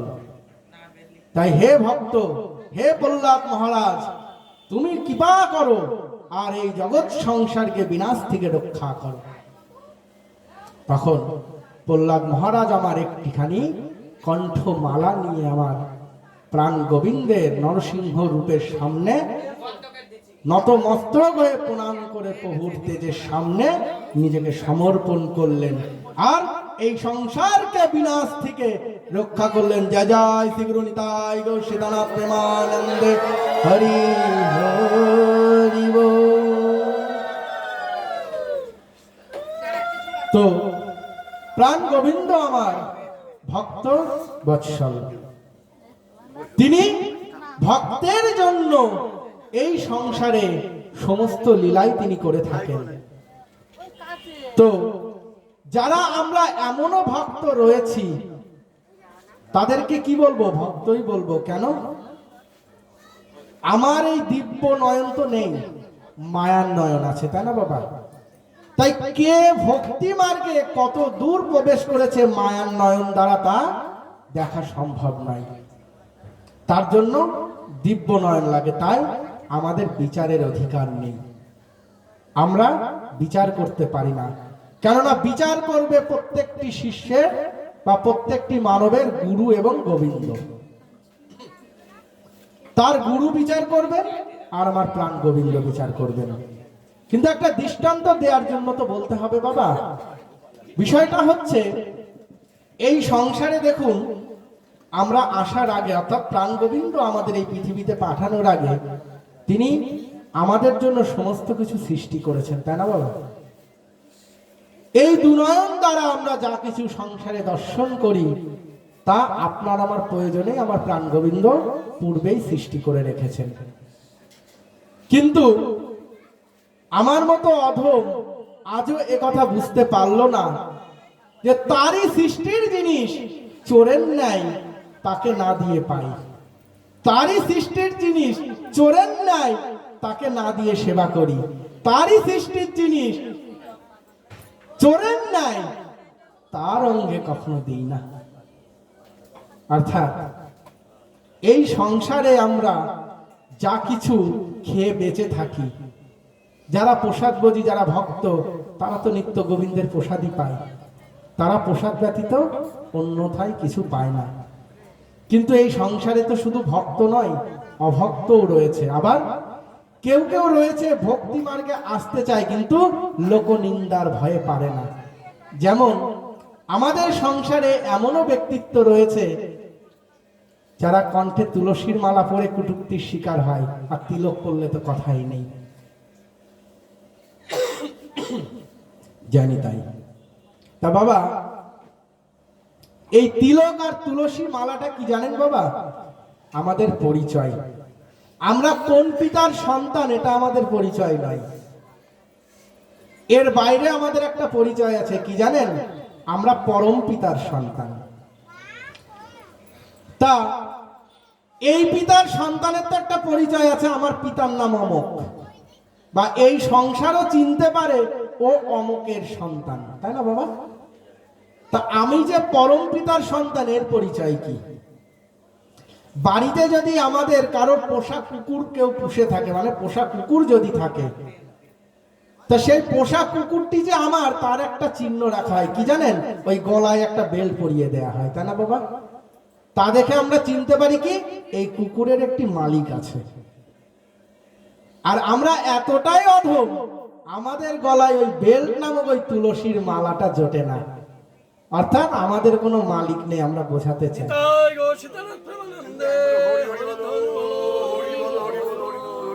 অর্থাৎ এই যে যে তুলসীর মালা, এই তুলসীর মালার দ্বারা কি হয় জানেন বাবা? প্রতিদিন স্নান করার সময় সমস্ত তীর্থের স্নান হয় কণ্ঠে তুলসীর মালা থাকলে। আর কি হয়, এই কণ্ঠে তুলসীর মালা থাকলে একজন মহাপাপীও যদি হয়, ওই যমদূতের সাহস নেই তাকে এসে স্পর্শ করতে পারে বা তাকে নিয়ে যেতে পারে। কেন? ওই কুকুরের গলায় বেল্টের মতো ওই আমাদের কণ্ঠে তুলসীর মালা দেখে ওই যমদূত চিনতে পারে গোবিন্দের ভক্ত। অর্থাৎ এই গোবিন্দের ভক্ত হওয়ার কারণে ওই যমদূতের স্পর্শ করার ক্ষমতা নেই। আর তিলকের একটা মাহাত্ম্য আছে, কি জানেন বাবা? এই তিলকের অর্থ কি বাবা? এই তিলক ধারণ আমরা কেন করি? এই তিলক আমরা ললাটে যে ধারণ করি, এটা কি বাবা? আমার গোবিন্দের পদচিহ্ন, তাই তো? আচ্ছা, এই পদচিহ্নে কে কে বাস করছে বাবা? একদিকে আমার সৃষ্টিকর্তা ব্রহ্মা বাস করছে, একদিকে আমার ভোলানাথ বাস করছে, আর মধ্যস্থলে আমার প্রাণ গোবিন্দ বিরাজ করছে, তাই না বাবা? রাধা কৃষ্ণ প্রেমানন্দে হরি বল, হরি বল। আর পত্র দেখে আমরা চিনতে পারি আমরা কোন পরিবারের, তাই তো? কেননা এটি আমাদের তিলক পরিচয়, অর্থাৎ আমি কার সন্তান, কোন পরিবারের সন্তান। অর্থাৎ এই তিলক দ্বারাই এই সংসার আমাদেরকে চিনবে। তা বাবা, তিলকের আরেকটি গুণ আছে জানেন বাবা? এই তিলকটি আমরা দ্বাদশ অঙ্গে ধারণ করি, তাই না বাবা? দেখুন, এই দ্বাদশ অঙ্গে আমার প্রাণ গোবিন্দ দ্বাদশ রূপে বিরাজ করছে, তাই প্রত্যেকটির আলাদা আলাদা দ্বাদশ অঙ্গের মন্ত্র রয়েছে। আর কি রয়েছে বাবা? আরেকটি বিশেষত্ব কি জানেন বাবা? বাবা, জগতে দেখাতে পারবেন তিলক ধারণকারী কোন ভক্তের অপমৃত্যু হয়েছে? হরি বল, হরি বল, হরি বল, হরি বল, হরি বল। পারবেন দেখাতে বাবা? পারবেন না। কেন? সম্ভব নয়। কেন সম্ভব নয়? এটি তিলক। এই তিলক দ্বারা আমাদের অপমৃত্যু সম্ভব নয়। এই তিলক দ্বারাই কখনোই কেউ অ্যাক্সিডেন্ট করে রাস্তায় পড়ে থাকবে না। জগতে পাবেন না এমন দৃষ্টান্ত। কোন ভক্ত, তিলক ধারণকারী কোন ভক্ত কণ্ঠে তুলসীর মালা নিয়ে রাস্তায় অ্যাক্সিডেন্ট হয়ে মরে পড়ে আছে, সম্ভব নয়। আর কি বাবা? এই যে মৃত্যু কথাটা বলি আমরা, এই মৃত্যু কথাটা কিন্তু নয়। আমরা কখনো আমাদের মৃত্যু হয় না। কেন? কেন মৃত্যু হয় না? কারণ জীবাত্মা আমাদের মধ্যে যা বিরাজ করছেন, এ আগুনে পড়ে না, জলে ডোবে না, অর্থাৎ এর কখনো নাশ নেই। তাহলে বলছি, আমাদের যে যে অমুক একজন মারা গেল, তার তো গিয়ে শ্মশানে পুড়িয়ে আসলাম, আপনি বলছেন তার নাকি মৃত্যু হয় না? বাবা, পুড়িয়েছে ওই রথখানিকে, রথের মালিককে নয়। অর্থাৎ কুরুক্ষেত্রের যুদ্ধ শেষে প্রাণ গোবিন্দ অর্জুনের রথে সারথি ছিল। তা প্রতিদিন রথ থেকে যুদ্ধ শেষে প্রাণ গোবিন্দ আগে আগে নামতো, অর্জুন তার পিছে পিছে নামতো, তাই না? কিন্তু যুদ্ধ যখন 18 দিন অন্তে শেষ হয়ে গেছে, আজকে আমার প্রাণ গোবিন্দ অর্জুনকে বলছে, হে অর্জুন, আজ তুমি রথ থেকে আগে নেমে যাও। অর্জুন প্রশ্ন করছে, মাধব, আমি আপনার আগে কি প্রকারে নামতে পারি? আর রোজ তো আপনি আগে নামেন, আমি আপনার পিছে পিছে নামি, আজ আমি আগে কেন নেমে যাব? তখন মাধব অর্জুনকে বলছে, হে অর্জুন, তুমি নেমেই তো দেখো, তারপরে আমি তোমায় বলছি। তো তখন প্রাণ গোবিন্দের আদেশে অর্জুন রথ থেকে নেমে গেল। তো রথে তো ওঠার একটা সিঁড়ি থাকে, তা না বাবা? তো আমরা যখন কোনো রথে উঠি, বাসও একটা রথ স্বরূপ, বা যে কোনো গাড়ি একটা রথ স্বরূপ, আমার এই দেহটাও রথ স্বরূপ। তা এরও একটা সিঁড়ি থাকে, তাই না বাবা? তা অর্জুনের রথেরও সিঁড়ি ছিল। তা অর্জুন নামার সময় সিঁড়ি দিয়ে নামলো, কিন্তু প্রাণ গোবিন্দ রোজ সিঁড়ি দিয়েই নামে, আজকে সিঁড়ি দিয়ে নামেনি। আজকে প্রাণ গোবিন্দ আমার রথের থেকে লাফ দিয়ে নেমেছে। আর প্রাণ গোবিন্দ রথ থেকে লাফ দিয়ে নামার সঙ্গে সঙ্গে ওই অর্জুনের রথের ওপরে যে ধ্বজাখানি ছিল, যেখানে পবনপুত্র হনুমান বিরাজ করছিল, সেইটি যখনই তুলে নেওয়া হলো, দাও দাও করে অগ্নিদগ্ধ হয়ে নিমেষের মধ্যে পুড়ে ছাই হয়ে গেল। এ দর্শন করা মাত্র অর্জুন মাধবকে প্রশ্ন করছে, প্রভু এ কি প্রকারে হলো? তখন মাধব অর্জুনকে বলছে, হে অর্জুন, যুদ্ধের প্রথম দিনে পিতামহ ভীষ্মের বাণে তোমার এই রথখানি পুড়ে ছাই হয়ে গিয়েছিল অগ্নিবাণ দ্বারা। তুমি এ কথা, এ সত্যতা যদি জেনে যেতে, তবে তুমি দুর্বল হয়ে যেতে, তুমি যুদ্ধ করতে পারতে না। তাই আমার মায়া শক্তি দ্বারা এই রথখানিকে আমি সুরক্ষিত রেখেছিলাম। ভগবান শ্রীকৃষ্ণ কি, ভগবান কৃষ্ণ কি, রাধা রানী কি, রাধা রানী কি। অর্থাৎ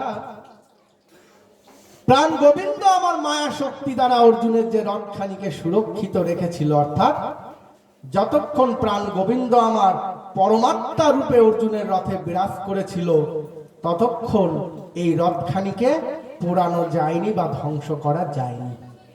যখনই পরমাত্মা রূপী ভগবান আমার অর্জুনের রথ থেকে নেমে গেছে, নিমেষের মধ্যেই পুড়ে তা ছাই হয়ে গিয়েছে। তো পদকর্তারা মহাজনরা বলছেন, প্রাণ গোবিন্দ আমার শুধু অর্জুনের রথের সারথি নয়, তোমার আমার এই দেহ রথেরও তিনি সারথি। অর্থাৎ পরমাত্মা রূপে তিনি যতক্ষণ আমাদের মধ্যে বিরাজ করছেন, ততক্ষণ এই দেহরূপী রথ চলছে। পরমাত্মা রূপী ভগবান যখন এই রথ থেকে নেমে যাচ্ছে, অর্থাৎ প্রাণ গোবিন্দ যখন রথ থেকে নেমে যাচ্ছে, ওই অর্জুনের রথের মতোই আমাদের এই রথখানিকেও পুড়িয়ে দিলে ছাই হয়ে যাচ্ছে। তাই আমরা যাদের মৃত্যু হয়ে যায়, আমরা তাদেরকে কি বলি বাবা? নিত্য লীলা প্রবিষ্ট। কেননা ভক্তের কখনো মৃত্যু হয় না। ভক্ত তার জীবন কার্য পূর্ণের কারণে এবং জীবন কার্য পূরণের জন্য সে আবার এই ধরাধামে ফিরে আসে আর গোবিন্দের সাধন ভজন করে। তাই তাকে নিত্যলীলা প্রবিষ্ট বলা হয়। তা এই নিত্যলীলা প্রবিষ্টকারী ব্যক্তিরা কি করে? যখন তাদের মৃত্যুর সময় হয়, কেননা ভক্ত তো কখনো হরি নাম ছাড়ে না, তাই না? খাইতে শুইতে উঠতে বসতে সে নিরন্তর হরিনাম করে। যেমন কখনো কখনো আমরা দেখি কত ভক্ত ওই গোবিন্দের রন্ধন সেবার সময় সে মনে মনে গোবিন্দের নাম করে বা তার কোনো সংকীর্তন করে, তাই তো? তাহলে কি হয়? বলছে তাহলে গোবিন্দের চিন্তন করতে করতে যখন রন্ধন করা হয়, তখন সেই রন্ধনও সুস্বাদু হয়। কেননা সেই রন্ধনের মধ্যে স্বয়ং আমার শ্রীমতী রাধা রানী এসে কৃপা করে। রাধা রানী কি, রাধা রানী কি। শ্রী রাধিকা সসয়ম সসম্বেতায় কৃপাহেত যুগ্ম সামার সম্বেতা রসকারোজমশানা আবর সম্মেতা বিরসামকিতাশার যুক্ষারামা বিরমত শ্রীরাধিকায় কৃপামনা। অর্থাৎ শ্রীমতী রাধারানী যখন গোবিন্দের জন্য যখন রন্ধন করেন, তখন তার চিন্তন থাকে সর্বদাই গোবিন্দের জন্য রন্ধন করবেন। অর্থাৎ এই রন্ধন সেবাটা আমাদেরকেও সেটাই করতে হবে কি, যখন আমরা গোবিন্দের জন্য রন্ধন করি, এই রন্ধনের চিন্তন থাকতে হবে আমি আমার প্রাণ গোবিন্দের জন্য করব। কিন্তু কখনো কখনো আমরা ভুল করে বা অনেকে জ্ঞানে অজ্ঞানে বলে ফেলি আমি পাবো। এই যে আমি পাবো এই কথা বলার সঙ্গে সঙ্গে সেটি আর গোবিন্দকে দেয়া যায় না। কেন? কারণ সেটার মধ্যে তোমার আমিত্ব চলে গেল। অর্থাৎ গোবিন্দের ভজন হলো আমিত্ব ছাড়া থাকতে হবে।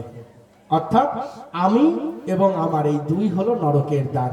এই আমি আর আমার বোধ ত্যাগ করতে হবে, অন্যথায় গোবিন্দের ভজনা হবে না।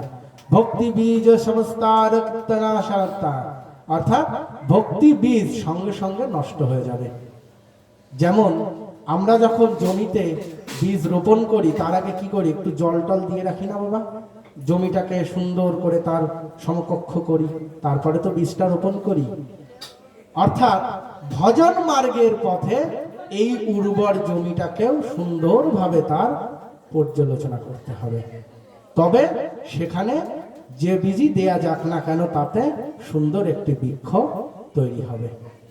অন্যথায় যদি জমি সুন্দর না হয় ওখানে বীজ ফেলেও কাজ হবে না, কি হবে, ওই বীজ নষ্ট হয়ে যাবে। তাই গুরু প্রদত্ত যে মন্ত্র রয়েছে, অনেকে বলে ওই আমার গুরুর এতগুলো মন্ত্র, তোর গুরু মাত্র এইটুকু দিয়েছে। তা সে আবার যে আবার জ্ঞানী ব্যক্তি সে কি বলছে, বলছে যেটুক দিয়েছে সেটুকুই কৃপা হয়নি, তোর গুরু তো তোকে অনেক কৃপা করেছে, তাই না? বিষয়টা হচ্ছে গুরু প্রদত্ত মন্ত্রে যদি কারোর বিশ্বাস থাকে, শ্রী গুরু চরণে যদি ভক্তি থাকে এবং মন যদি শুদ্ধ থাকে, এত কিছুর আবশ্যকতা নেই। আমরা অনেক কিছু বলছি, এই দাও সেই দাও তা দাও, মানে আমার পেটে জায়গা না থাকলেও হবে, কিন্তু ওই যে চোখের খিদেটা নষ্ট হবে না। অর্থাৎ ওই চোখের খিদের দ্বারাই ওই অমুক গুরুদেব, ওই অমুকের শিষ্য অমুককে এত কিছু দিয়েছে, তো আমাকে তো দিলেন না। আচ্ছা বাবা, আমার গুরু কি জানে না আমায় কি দিতে হবে? জানেন, তাই না? কেন? শ্রীগুরুই একমাত্র জানে তার শিষ্যের কি প্রয়োজন, জানি তাই। অর্থাৎ শ্রীগুরুদেব জানেন আমার শিষ্যের কি প্রয়োজন, তাই আমার শ্রীগুরুদেবও জানেন আমার কি প্রয়োজন। তো সেই জ্ঞান বা সেই উর্বর জমি যখন শ্রীগুরু দেখতে পান, তখন তিনি একটু একটু করে সেখানে বীজ ছেটান। আচ্ছা বাবা, পাত্র যদি ফুটো হয় সেই পাত্রে কতটা জল ধারণ হবে? ওই একদিক দিয়ে দেবে আর একদিক দিয়ে বেরিয়ে যাবে, তাই না? আর যদি পাত্রটা যদি সুদৃঢ় হয় তবে তার মধ্যে অধিক বস্তু বা অধিক জল রাখা যাবে। তো বাবা, আমার পাত্রটা হচ্ছে ফুটো পাত্র, তা শ্রী গুরুদেব কৃপা করে সেখানে জল রাখবে কি করে? জল তো আমার গুরুদেব রাখছে, কিন্তু আমি তো ধরে রাখতে পারছি না, আরেক দিক দিয়ে বেরিয়ে যাচ্ছে। তার মানে নিজেকে এখনো পাত্র তৈরি করতে পারিনি। তা প্রশ্ন করছে পাত্র তবে আমি কিভাবে হব? তা শ্রী গুরুদেব বলেছেন যে বাবা, পাত্র হওয়ার জন্য প্রতিদিন ওই হরিনামের মালা জপ করো। হরিনামের মালা জপ করলে কি হবে? বলছে হরিনামের মালা জপ করলে আত্মসিদ্ধ চিত্ত হবে। আত্মসিদ্ধ চিত্ত আবার কি জিনিস? ও খায় না মাথায় দেয় তা তো জানি না। আত্মসিদ্ধ চিত্ত হবে আমার আত্মা, অর্থাৎ যে ভেতরে বসে আছে। এই আমিটাকে, এই আমিটাকে, এই আমি প্রশ্নটা হলো একমাত্র গোবিন্দের নিত্য দাস, এ ব্যতীত আমি বলে কিছু নেই। আমার একটাই পরিচয়, আমি গোবিন্দের, আমার শ্রীকৃষ্ণের আমি নিত্য দাস। দাসত্ব গ্রহণ করব বলে এই ধরাধামে এসেছি। তাই এই দাসত্ব গ্রহণ করার জন্য এই কর্মের মধ্য দিয়ে আমাকে এগোতে হবে। তা আমাকে যদি কেউ কাজের লোক হিসাবে যদি কেউ কাজে নেয়, তাই না? তা প্রথম দিন যদি আমি জিজ্ঞেস করি বাবা আমাকে কয় টাকা মাইনা দেবে, তা মালিক কি বলবে? মালিক বলবে আগে তোমার কাজ দেখি, তুমি কতখানি কাজ শিখে এসেছো, 10 দিন 1 মাস কাজ করো, আগে তোমার কাজটা দেখে নি, তাই না বাবা? প্রথম দিন মাইনা বলবে, ওই বলবে হয়তো 2000 5000 দেবো। কিন্তু যখন 1 মাস 2 মাস কাজ করার পরে দেখবে যখন আমি অধিক কাজ জানি, তখন কিন্তু ওই 5000টা 10,000 হয়ে যাবে, তাই না বাবা? কারণ এই কাজটা জানে। কিন্তু আমি যদি কাজ না জানি তাহলে কি হবে? ওই 2000 টাকা মাইনা দেওয়ার পরেও বলবে বাবা আমি তোমায় রাখতে পারবো না, ওই 2000 আর দিতে চাইবে না। যে কয়দিন বাবা কাজ করেছো পয়সা নাও চলে যায়, তাই তো? অর্থাৎ এই গুরু কৃপা পেতে গেলে অনেক অনেক হরিনাম জপ করতে হবে, সর্বনিম্ন 16 মালা। অর্থাৎ এই 16 মালা কেন বলছি? এই 16 মালা জপ দ্বারা এখন তো অনেকে ধরুন যারা শুরু করেছেন 2 মালা 4 মালা বা 8 মালা করেন, মালাটা যত অধিক হবে আপনারা খেয়াল করবেন যারা জপ মালা করেন, এই হরিনাম করতে করতে একটা সময় দেখবেন মালার যখন বিশ্রাম দিয়ে দিয়েছেন ভেতরে যেন কে চলছে, কে যেন করেই চলেছে, সে বন্ধ হচ্ছে না। আমি কিন্তু ছেড়ে দিয়েছি, ওই যে আমি কথাটা বলছি আমি ছেড়ে দিয়েছি, তাহলে ভেতরে ওটা কে করছে গো? ওই ভেতরে যে করছে সেই হলো আসল। অর্থাৎ ওই দেহটা মানে পোশাকটা পরিবর্তনের সময় যে ওই যে উপরে যাবে, নিত্য ধামে যাবে, ওই সে ভেতরে বসে হরিনামটা করছে। তাই গো সীতারামানন্দে হরিধ্বনি অর্থাৎ এই যে হরিনাম, এই হরিনামের অভ্যাস করতে করতে ওই মৃত্যুর সময় আমাদের কি হয় জানো বাবা? মৃত্যুর সময় আমাদের পঞ্চ ইন্দ্রিয়ের কার্য আগে বন্ধ হয়ে যায়। তাই আমরা কখনো কখনো দেখি কারোর দৃষ্টিটা স্থির হয়ে গেছে, তাই না বাবা? তা আমরা তখন কি বলি? ওই দাদু বা ঠাকুমা যদি হয় বলি, ওই দেখ আমার নাতিটাকে এক নয়নে দেখছে। না বাবা, এক নয়নে সে দেখছে না, তার দৃষ্টি স্থির হয়ে গেছে, অর্থাৎ চোখে আর দেখতে পাচ্ছে না, কানে তখন আর সে শুনতে পায় না। এভাবে একে একে পঞ্চ ইন্দ্রিয়ের কার্য বন্ধ হয়। এরপরে কি হয়? কফেতে করিবে ভর, শেলেশ্বর এসে আমাদের এই বুকে ভর করবে। কেন? শেলেশ্বর এসে যদি এই বুকে ভর না করে তবে শ্বাসকে রুদ্ধ করা যায় না, তাই সেটি এসে আমাদের এই বক্ষে ভর করবে আর শ্বাসকে বন্ধ করে দেবে।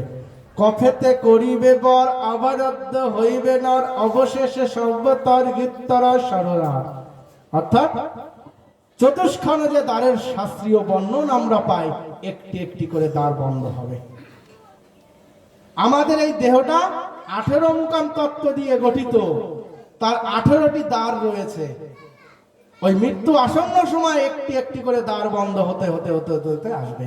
তাই খেয়াল করবেন, যে ব্যক্তির যাওয়ার সময় হয়ে যায় ওই একটু একটু করে এক একটা সাইড নড়াচড়া হতে বন্ধ করে আর উপরের দিকে আস্তে আস্তে এগোয়, তাই না বাবা? তা বাবা, এমন সময়ে যদি আমরা তার কর্ণে হরিনাম দিই তাতে কি কাজ হবে? হবে না। কেন হবে না?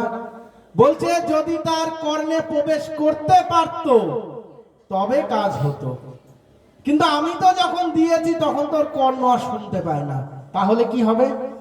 এই জন্যই বলছে এখন থেকে অভ্যাস করো কি? ওই হরি নামের। তাই মৃত্যু আসন্ন সময়ে যখন তোমার পঞ্চ ইন্দ্রিয়ের কার্য বন্ধ হয়ে যাবে, ওই ভেতরে একজন যে বসে আছে, ওই যে এখন যেটা হয় 16 মালা করার পরে, জানি তাই। অর্থাৎ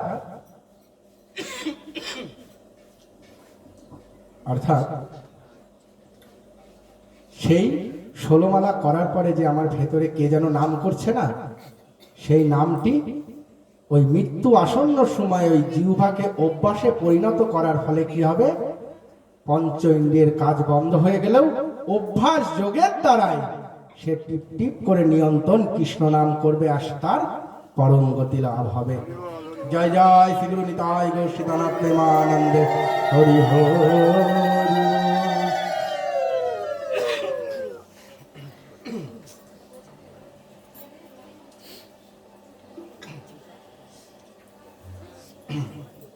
জানি তাই।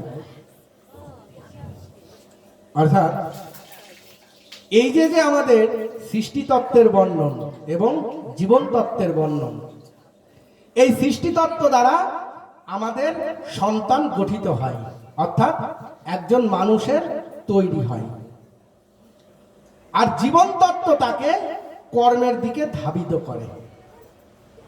কিন্তু এই জীবন তত্ত্বের আগে কি রয়েছে? অভ্যাস যোগ, যা প্রথম দিন থেকে করতে হয়।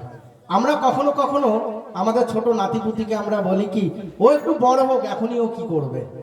ভুল। শিক্ষা প্রথম দিন থেকে, অর্থাৎ তুমি প্রথম দিন থেকে তোমার সন্তানকে যে অভ্যাসে পরিণত করবে, সে আজীবন সেই পথটি অবলম্বন করে জীবন অতিবাহিত করবে। ছোটবেলা থেকেই যদি ওই ঘুম পাড়ানো মাসি পিসি গান না শুনিয়ে যদি গোবিন্দের কোনো কীর্তন যদি তাকে শুনিয়ে শুনিয়ে ঘুম পাড়ায়, তবে সে ছোট্ট থেকে সেটিই শিখবে। আর ওই ঘুম পাড়ানো মাসি পিসি গান যদি করি, তবে ঘুম পাড়ানো মাসি পিসির দেশেই সে লালসা তার তৈরি হবে। তাই এই ঘুম পাড়ানো মাসি পিসি নয়, গোবিন্দের কথা শোনান ছোট্টবেলা থেকে। সন্তান যখন একটু একটু কথা বলতে শিখেছে, তখন তাকে গোবিন্দের নাম করান। গীতার এক একটি শ্লোক তার সামনে বলুন। একটা কথা মাথায় রাখতে হবে, তারা কানে কিন্তু শুনবে না, বাচ্চারা কানে শোনে না, কি করে? চোখে দেখে। অর্থাৎ বড়দেরকে বাচ্চারা যেটা করতে দেখবে, তারা সেটা করবে। আপনি হাজারো যদি বলেন ওই কানে, বাবা পড়তে বস, বাবা এটা কর ওটা কর, কখনোই সে শুনবে না। কিন্তু শুনবে কখন? যখন ওই একই পাশাপাশি আসনে আপনিও বই পড়ছেন, একই পাশাপাশি আসনে বসে আপনি মালা জপ করছেন, আপনার সন্তান সেটা আপনাকে দেখে শিখবে। এই কারণেই পিতামাতাকে আদিগুরু বলা হয়। কেননা জন্মের পরে গুরু আশ্রয় তো 5 বছরের পরে ছাড়া হবে না, তাই না? তাহলে এই 5 বছরের যে শিক্ষাটা, সেটা আদি পিতামাতা অর্থাৎ আদি গুরু দিয়ে থাকে, পিতামাতা দিয়ে থাকে। আর সন্তানের জন্য তার সব থেকে বড় গুরু হলো মাতা, কেননা একমাত্র মাই তাকে প্রথম দিন থেকে শিক্ষা দেয়। এই শিক্ষার দ্বারাতেই আমাদের জীবন সুন্দর হয়, অর্থাৎ ভাগবত ভক্তি লাভের উদ্দেশ্যে আমরা গমন করতে পারি। তো এবার রাজা পরীক্ষিত যখন সুখদেব গোস্বামীর পাঠ করা ভাগবতীয় কথা যখন শ্রবণ করেছিল, কিভাবে করেছিল জানেন? 7 দিন ধরে। কারণ রাজা পরীক্ষিতের ব্রহ্ম অভিশাপ হয়েছিল 7 দিন অন্তে তক্ষক নাগের দংশনে তার মৃত্যু ঘটবে। 7 দিন অন্তে। এই 7 দিন তিনি কি করেছিলেন? 7 দিন ব্যাপী তিনি ভাগবতীয় লীলা রস আস্বাদন করেছিলেন। কিভাবে? খাওয়া নেই, ঘুমানো নেই, স্নান নেই, ওঠা নেই, বসা নেই। কিন্তু দেখুন, আমাদের মনের গতিটি এতটাই প্রকোপ, আমরা বসে থাকবো এখানে, কিন্তু আমাদের মন চলে গেছে অন্য জায়গায়। ওই বাড়িতে তালা দিয়ে আসিনি, বাড়িতে অমুককে রেখে এসেছি, অমুক জায়গায় যেতে হবে, অথচ ভাগবত পাঠে বসে আছি, কিন্তু মনটা আমার এখানে নেই। তাই এই মনকে কন্ট্রোল করাটা হচ্ছে সব থেকে কঠিন। কেন? আমরা শাস্ত্র গ্রন্থে পাই অমুক মুনি ঋষি 10,000 বছর তপস্যা করেছে, তাই না? আচ্ছা, 10,000 বছর তপস্যা করতে কেন লেগেছে তাদের? এই 10,000 বছর তপস্যা করতে কেন লেগেছে জানেন? কারণ আমাদের মনটা কন্ট্রোল নয়। অর্থাৎ মন হচ্ছে সব থেকে চঞ্চল জিনিস, এই মনকে কখনো স্থির রাখা যায় না। তাই ওই যে 10,000 বছর ধরে যে তপস্যা করেছে, শুধুমাত্র তার মনকে কন্ট্রোল করার জন্য। কেননা আমাদের মন যদি কন্ট্রোল হয়ে যায়, আমাদের সমস্ত ইন্দ্রিয় আমাদের কন্ট্রোল হবে, আর ইন্দ্রিয় কন্ট্রোল হলে গোবিন্দ লাভ হবেই আপনার। এই ইন্দ্রিয়ার মধ্যে মন হচ্ছে সব থেকে চঞ্চল বস্তু, যাকে কন্ট্রোল করা সব থেকে কঠিন। এই জন্য যখন কেউ গৃহে তার ভজন করতে পারে না, তখন তারা গৃহ ত্যাগ করে দেয়। কেন? ওই গৃহে মায়ার সংসারে তাদের ওই মায়ায় প্রভাবিত হয়ে তাদের ভজন হয় না। তখন তারা কি করে? সংসার ত্যাগ করে তারা একান্তে ভজন করবার জন্য তারা অন্য কোথাও চলে যায়, যার যেখানে ইচ্ছা। কেউ নবদ্বীপ যায়, কেউ বৃন্দাবন যায়, কেউ লীলাচলে যায়, কেউ ঋষিকেশে যায়, যার যেখানে ইচ্ছে, গুরুর কৃপায়। তো এই মনকে কন্ট্রোল করার উপায় কি? এই মনকে কন্ট্রোল করার শাস্ত্রীয় উপায় বলেছে মনসামাতা হরিসায় হরির নামাইব কেবলাম। অর্থাৎ এই মনকে আশ্রয় করাতে হবে হরির নামে। এই হরির নামে মনকে আশ্রয় করাতে হবে। তাই অর্জুনকে যখন প্রাণ গোবিন্দ আমার যখন গীতার জ্ঞান দিচ্ছে, অর্থাৎ অর্জুন যখন বলছে যে এই মনকে তো আমি কন্ট্রোল করতে পারি না, আমার মন তো একেবারেই পাপ কর্ম করতে চায় না, কিন্তু কে যেন আমার ভেতর থেকে পাপ কর্মে সর্বদা আমাকে লিপ্ত করে। তখন প্রাণ গোবিন্দ আমার অর্জুনকে বলছে, হে অর্জুন, এর প্রধান কারণ হচ্ছে তোমার খাদ্যাভ্যাস। অর্থাৎ তুমি যেমন খাদ্য গ্রহণ করবে তোমার সেই ভাব প্রকাশ পাবে। তা শাস্ত্রে আমরা 3 রকম খাদ্যের বর্ণন পাই, কি? সাত্ত্বিক, রাজসিক, তামসিক। তা রাজসিক খাদ্য কি? তেল মশলা যুক্ত খাদ্য, সেটা নিরামিষও হতে পারে। সাত্ত্বিক আহার কি? তেল মশলা বর্জন। আর তামসিক কি? যেগুলো আমাদের আমিষ ভক্ষণকারীরা সেবা করে। তাই বলছে যে সাত্ত্বিক আহার গ্রহণ করে তার মধ্যে সাত্ত্বিক ভাব প্রকাশ পাবে, যে রাজসিক আহার গ্রহণ করবে তার মধ্যে রাজসিক ভাব প্রকাশ পাবে, আর যে তমগুণ সম্পূর্ণ খাদ্য গ্রহণ করবে তার মধ্যে তমগুণ প্রকাশ পাবে। তাই হে অর্জুন, সর্বপ্রথম তোমাকে আগে খাদ্য অভ্যাসকে ত্যাগ করতে হবে। এরপরে কি? এরপরে বলছে তোমার মনকে কন্ট্রোল করতে হবে। কিন্তু এই মন তোমার কন্ট্রোল হবে না। কেন হবে না? তুমি যখনই গোবিন্দের পথ অনুসরণ করবে তখনই তোমার মন বারবার তোমাকে বেপথে চালিত করবে। কেন? তুমি বসে আছো হরিনাম করবে বলে, কিন্তু কি যেন তোমার ওইদিকে ডাকছে। তুমি বসে আছো এখানে, কিন্তু তোমার মনটা বারবার অন্যদিকে যাচ্ছে। তখন অর্জুন বলছে, প্রভু তবে এর থেকে কিভাবে উপায়? বলছে যতবার তোমার মন চলে যাবে ততবার তোমার মনকে ফিরিয়ে আনতে হবে। যেমন বাবা, আমাদের সকাল থেকে রাত অবধি আমরা বিভিন্ন অভ্যাসে পরিণত। যেমন অনেকের সকালে চা লাগে, যেমন দুপুরে অনেকের অন্ন লাগে, রাত্রে অনেকের রুটি লাগে। তার একটা টাইম আছে, তাই না বাবা? সেই টাইমটা যখন এসে যায় তখন আর নিজেকে স্থির রাখতে পারি না, তাই না? অর্থাৎ তেমনই একটা প্রকৃত জিনিস আছে, সেটি হলো আমাদের কাম বাসনা। তো এর থেকে মুক্তির উপায় কি? তখন প্রাণ গোবিন্দ অর্জুনকে বলছে, হে অর্জুন, তুমি সময়টা জানো, অর্থাৎ সেই সময়তে তুমি অন্য কর্মে নিজেকে ব্যস্ত করো, যাতে তোমার সেই সময়টা না আসে। তা আমি যে অন্য কথা চিন্তন করব, সেই চিন্তনের সময়টা আমাকে অন্য কোনো কর্মে ব্যস্ত হতে হবে নিজেকে। তাহলে কি হবে? এইরূপ বারবার আমার মন যেতে চাইবে, আর বারবার আমার মনকে ফিরিয়ে আনবো, বারবার এইভাবে বারবার যাবে আসবে, যাবে আসবে, যাবে আসবে। একদিন তোমার বৈরাগ্য জাগ্রত হবে। এই বারবার এই আসা যাওয়া করতে করতে একদিন তুমি বিজয় লাভ করবে। এটি একদিনের কর্ম না। অনেকে বলছে গুরুচরণে তো আশ্রিত হয়েছিস, তোর মধ্যে পরিবর্তন কোথায়? পরিবর্তন একদিনে আসে না বাবা। সারা বছর ধরে তুমি ওই সমস্ত খাদ্য গ্রহণ করেছো, আর তুমি ভাবছো আজকে মন্ত্র নিয়ে কালকে আমার মধ্যে পরিবর্তন আসবে। এত সহজ নয়। নববিলা ভক্তি আগে অনুসরণ করতে হবে। সবকিছুর পদ্ধতি রয়েছে। নববিলা ভক্তি আগে অনুসরণ করতে হবে। যখন নববিলা ভক্তি তুমি অনুসরণ করবে, ধীরে ধীরে ধীরে ধীরে তোমার মধ্যে পরিবর্তন আসবে। আর যে আজকে মন্ত্র নিয়ে কালকে সাধুগিরি দেখাচ্ছে, ওটা সাজা সাধু, সম্ভব নয়। ওই জন্য বললো কি, সাজলে সাজা পাইতে হবে, এ ধরনী ছাড়তে হবে। তাই সাজবে যেমন, সাজাটাও তেমন। তাই সেজে লাভ নেই, ভক্তি মার্গ অনুসরণ করতে হবে। কেননা আজকে যদি আমাকে সাজতে হয়, কালকে সাজার জন্য সাজাটাও আমার জন্য তদ্রূপ ভাবে রয়েছে। 28 প্রকারের যে নরকের বর্ণন পাই, ওই কলকাতায় গেলে পরে দেখতে পারবেন বাবা, ফ্ল্যাট বাড়ি দেখতে পায়, তার অনেক ঘর থাকে, তাই না বাবা? ওই নরকটা কিন্তু তেমন। যার যে ফ্ল্যাট পছন্দ, কলকাতায় গিয়ে সেই ফ্ল্যাট নেন। তাই কর্মগুণে ওই নরকেরও ওরকম ফ্ল্যাট রয়েছে। যার যেমন কর্ম সে সেই ফ্ল্যাট, অর্থাৎ সেই নরকে যাবে। 28 প্রকারের যে নরকের বর্ণন পাই। সময় তো কম বাবা, তাই 28 প্রকারের নরকের বর্ণনের সময়টা হবে না। নিতাই কৃপা যদি করে, কোনোদিন যদি ভক্তের কৃপা হয়, অবশ্যই শ্রবণ করাবো। তো এই 28 প্রকারের নরকের বর্ণন পেতে গিয়ে আমরা বিভিন্ন যে নরকের বর্ণন পাই, তাতে কোনোটাতে অগ্নিদগ্ধ করা হয়।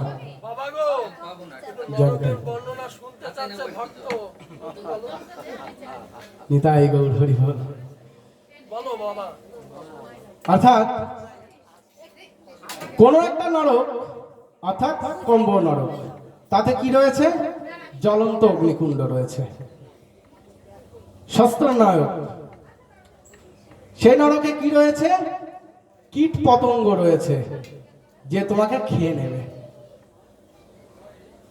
তারপরে কি রয়েছে? খরচ। তাতে কি রয়েছে? বলছে তোমাকে কেটে কেটে ফালা ফালা করবে। তারপরে কি নরক রয়েছে? স্তম্ভোত্তম। তাতে কি করবে? বলছে তোমাকে কণ্ঠে দড়ি দিয়ে টানবে, একজন এই দিক থেকে টানবে আর একজন এই দিক থেকে টানবে, একজন এই হাত বেঁধে টানবে, একজন এই হাত বেঁধে টানবে, অর্থাৎ ছিঁড়ে ছিঁড়ে ফেলবে। পঞ্চম নরক কি? কম্বস্তয়, অর্থাৎ কৌস্তব নরক। সেই নরকে কি বলছে? সেই নরকে বলছে জীবকে উল্টে দেয়া হয়। উল্টে দিয়ে কি করা হয়? ওই কাটার মধ্যে দিয়ে তাকে আছড়ানো হয়, অর্থাৎ তুষ্যাশ্রয়। জানি তাই। এরপরে তারপরে রয়েছে কি? পণ্ডব্য নরক। এই পণ্ডব্য নরকে কি করছে আপনাকে? এই নরকে আপনাকে কি করছে জানেন? আপনার দেহটাকে চেরা হয় এবং কিছু মশলা আছে, যেমন আমাদের কেটে গেলে এখানে লবণ লাগানো হয়, আর ওখানেও এক ধরনের মশলা রাখা আছে, যা লাগানোর পরে ওই যে বাবা মেলাতে গেলে ব্রেক ড্যান্সের নাকরদোল্লা দেখেন না বাবা, একবার এই দিক যায় একবার ওই দিক যায়, ওইটা লাগানোর পরে ওরকম পরিস্থিতি হয়। জয় গো সীতানাথ প্রেমানন্দে হরিধ্বনি বলো। এরপরে রয়েছে দশমতম নরক। কি রয়েছে? পৌলক্য নরক। এটাতে কি করে? কীটের মধ্যে আপনাকে ছেড়ে দেবে, কিছু কিছু খাবে আর কিছু কিছু রাখবে, অর্থাৎ যন্ত্রণা দেবে, জ্বলবে। এরপরে রয়েছে কি? ভূরস্বায় নরক। তাতে কি হবে? গরম জল, সেই জলের মধ্যে আপনাকে ছাড়বে, যার কোনো কুল খুঁজে পাবো না। তারপরে কি নরক রয়েছে? দ্বাদশতম নরকে কি রয়েছে জানেন? সকলে মুখে মুখে বলেন, বলতে পারবেন? বলুন বলুন। ওই ভবসাগর পার হওয়ার পরে যে কোথায় যেন ভেসে উঠবেন বলেন? হ্যাঁ, জানি তাই। কোথায় উঠবেন বাবা? ওই ভবসাগর পার হওয়ার পরে সেই নৌকায় করে সাঁতরে আমরা কোথায় যেন উঠবো? কোথায় বাবা? বৈতরণী নদী পার হব। হ্যাঁ, যায়নি তাই গৌর হরি বল। তাই বৈতরণী নদী পার হওয়ার পরে কি নরক বানেন? ওই বৈতরণী একটা নদী, সবাই বলে বৈতরণী পার হবো, বৈতরণী পার হবো। তা বৈতরণী পার হওয়ার পরে যে দ্বীপে উঠবেন, ওই দ্বীপটা নরক বাবা। কৃষ্ণ ভক্ত বৈতরণী পার হবে না। তা সেখানে রয়েছে কুণ্ডক্য নরক, অর্থাৎ সেই নরকে কি করে জানেন?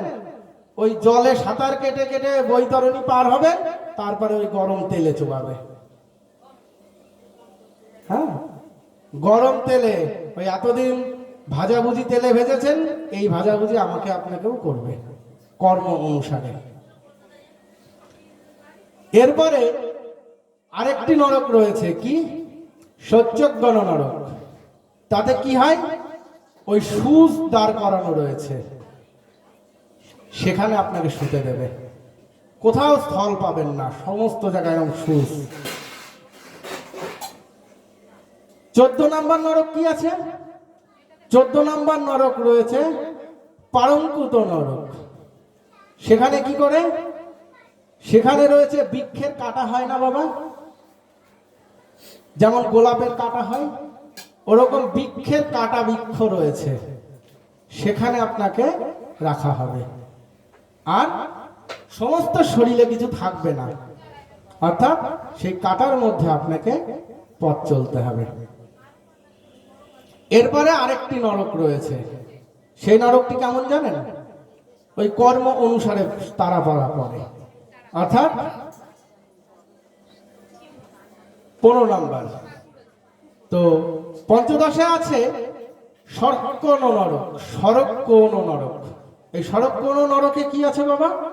এই সরকোণ নরকে রয়েছে পদপিশটায়, অর্থাৎ পুষ্প দ্বারা পদ্ম পুষ্প রাখা রয়েছে, কিন্তু বাবা তার মধ্যে রাখা রয়েছে সর্পের দংশন, আপনাকে সর্প দর্শন করবে। 16 নম্বর নরকে রয়েছে আশিক্ষিত নরক। সেখানে কি রয়েছে? ওই যে সুন্দরবনে গেলে বাঘসিংহ দেখেন, ওই সেখানে সব পশুদেরকে রেখে দিয়েছে আপনাকে ছিঁড়ে ছিঁড়ে খাবে বলে, আমাকে ছিঁড়ে ছিঁড়ে খাবে বলে। 17 নম্বরে রয়েছে কি বাবা? 17 নম্বরে রয়েছে পন্ত নরক। এই পন্ত নরকে কি রয়েছে বাবা? এই পন্ত নরকে রয়েছে আপনাকে ওপরে ঝুলিয়ে রাখবে আর নিচে আপনাকে তাপ দেবে। অর্থাৎ আমাকে ঝুলিয়ে রেখে নিচে অগ্নির তাপ দেয়া হবে। 18 নম্বর নরকে কি রয়েছে বাবা? 18 নম্বর নরকে রয়েছে পুরকিত নরক। এই পুরকিত নরকে বাবা কি রয়েছে? আপনাকে ছেদন করা হবে পুনরায়। 19তম নরকে কি রয়েছে? 19তম নরকে রয়েছে কণ্ডিক্য নরক। এই কণ্ডিক্য নরকে কি রয়েছে? আপনাকে পাথর ছুঁড়ে ছুঁড়ে মারা হবে। ওই দেখবেন আবু ধাবিতে দণ্ড স্বরূপ ওই জনসম্মুখে ঝুলিয়ে পাথর, মানে সাধারণ জনগণ তাকে পাথর ছুঁড়ে ছুঁড়ে মারে, হ্যাঁ, ধর্ষণকারী ব্যক্তিদেরকে। 20তম নরকে কি রয়েছে বাবা? হক্কন নরক। এই হক্কন নরকে কি রয়েছে? এই হক্কন নরকে রয়েছে লোহার স্তম্ভ কিন্তু গরম, তার উপরে আপনাকে দাঁড় করিয়ে রাখা হবে। 21তম নরকে রয়েছে কি? সচুক্কন নরক। এই সচুক্কন নরকে কি বলছে? সেখানে বলছে আপনাকে বিদ্ধ করা হবে। কিন্তু কি বিদ্ধ জানেন? দেখবেন শেলমণি শেলবিদ্ধ হয়েছিল না বাবা, ওই শেলের উপরে দাঁড় করিয়ে রাখা হবে। তো বাবা ওর উপরে কি দাঁড়ানো যায়? আপনি পড়বেন আর আপনার শরীর খণ্ড খণ্ড খণ্ড খণ্ড হবে। 24তম নরক। 24তম নরক কি রয়েছে? এই 24তম নরক রয়েছে কাদের জন্য জানেন? এই 24তম নরক রয়েছে যারা বৈষ্ণব অপরাধী, তাদেরকে কোন নরকে রাখা হবে জানেন? বুষ্টকোষ্ঠ নরক। সেখানে কি করা হবে? আপনাকে কুষ্ঠ রোগ দেয়া হবে, এক বিন্দু জল পাবেন না। আরো রয়েছে আপনার সমস্ত শরীরে পচন আসবে, শরীর ফোসকার নাই ক্ষত ক্ষত ক্ষত ক্ষত থাকবে, এইভাবে আপনাকে থাকতে হবে। এরপরে 26তম নরক। এই 26তম নরকে কাদের জন্য জানেন? যারা নিজে সমগ্র জীবন অন্যের ক্ষতি করেছে। সেই নরকের নাম কি জানেন? সেই নরকের নাম হলো সান্ডগ্ন নরক। আর 27 নম্বর নরক কি জানেন? 27 নম্বর নরক রয়েছে যারা আপন স্ত্রীকে কখনো স্ত্রী মনে করেনি, শাস্ত্রে যার সব থেকে অপব্যাখ্যা হিসাবে ধরা হয়। নিজের স্ত্রীকে যারা সম্মান করে না, যে স্ত্রী নিজের স্বামীকে সম্মান করে না, তাদের জন্য রয়েছে সেই নরকের নাম কি? প্রতিস্থায়ক নরক। আর 28 নম্বরে রয়েছে কৌরব নরক। এই কৌরব নরক কাদের জন্য জানেন? যারা জীবনভর অপরাধী, শুধু অপরাধী করেছে। জয় জয় রাধা কৃষ্ণ প্রেমানন্দে। এই হচ্ছে 28 প্রকার নরকের বর্ণন। তাই 28 প্রকার নরকের বর্ণন শোনার পরে কি বাবা একটু ভয় ভয় লাগছে না? বোধহয় আর পাপ কর্ম করা যাবে না। কিন্তু আমাদের সমস্যাটা কোথায় আছে জানেন বাবা? ভাগবতীয় কথা শ্রবণ করার পরে, মানে যতক্ষণ ভাগবতীয়র মধ্যে আমরা থাকি ততক্ষণ কলি মহারাজ প্রবেশ করতে পারে না। কিন্তু এই স্থান ত্যাগ করার সঙ্গে সঙ্গে তো আমাদের মধ্যে আবার কলি প্রবেশ করে যায়।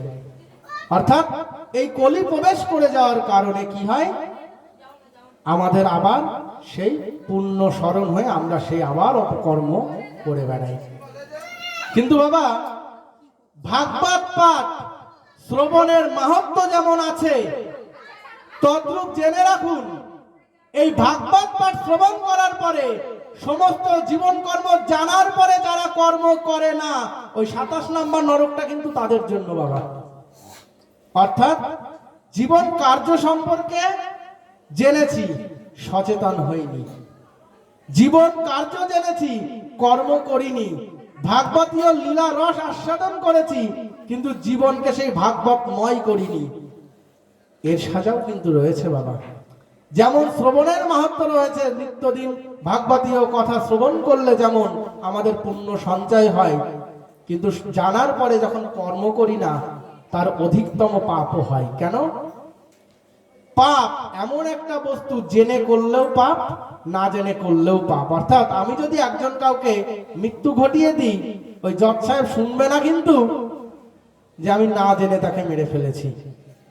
তদ্রূপ ভাবে ভাগবত পাঠ শ্রবণ করার পরে যদি আমরা সেই কর্ম না করি, তাহলে কিন্তু আমাদের সেই জীবন কার্য পূর্ণ হবে না। অর্থাৎ এই জীবন আমাদের এভাবেই চলতে থাকবে। অর্থাৎ এই ভাগবতীয় লীলারস আস্বাদনের মধ্যে দিয়ে যে জীবন কার্য আমাদের অতিবাহিত করতে হবে, তার পূর্ণ সঞ্চয়ের হচ্ছে ভাগবত যা বলছে। অর্থাৎ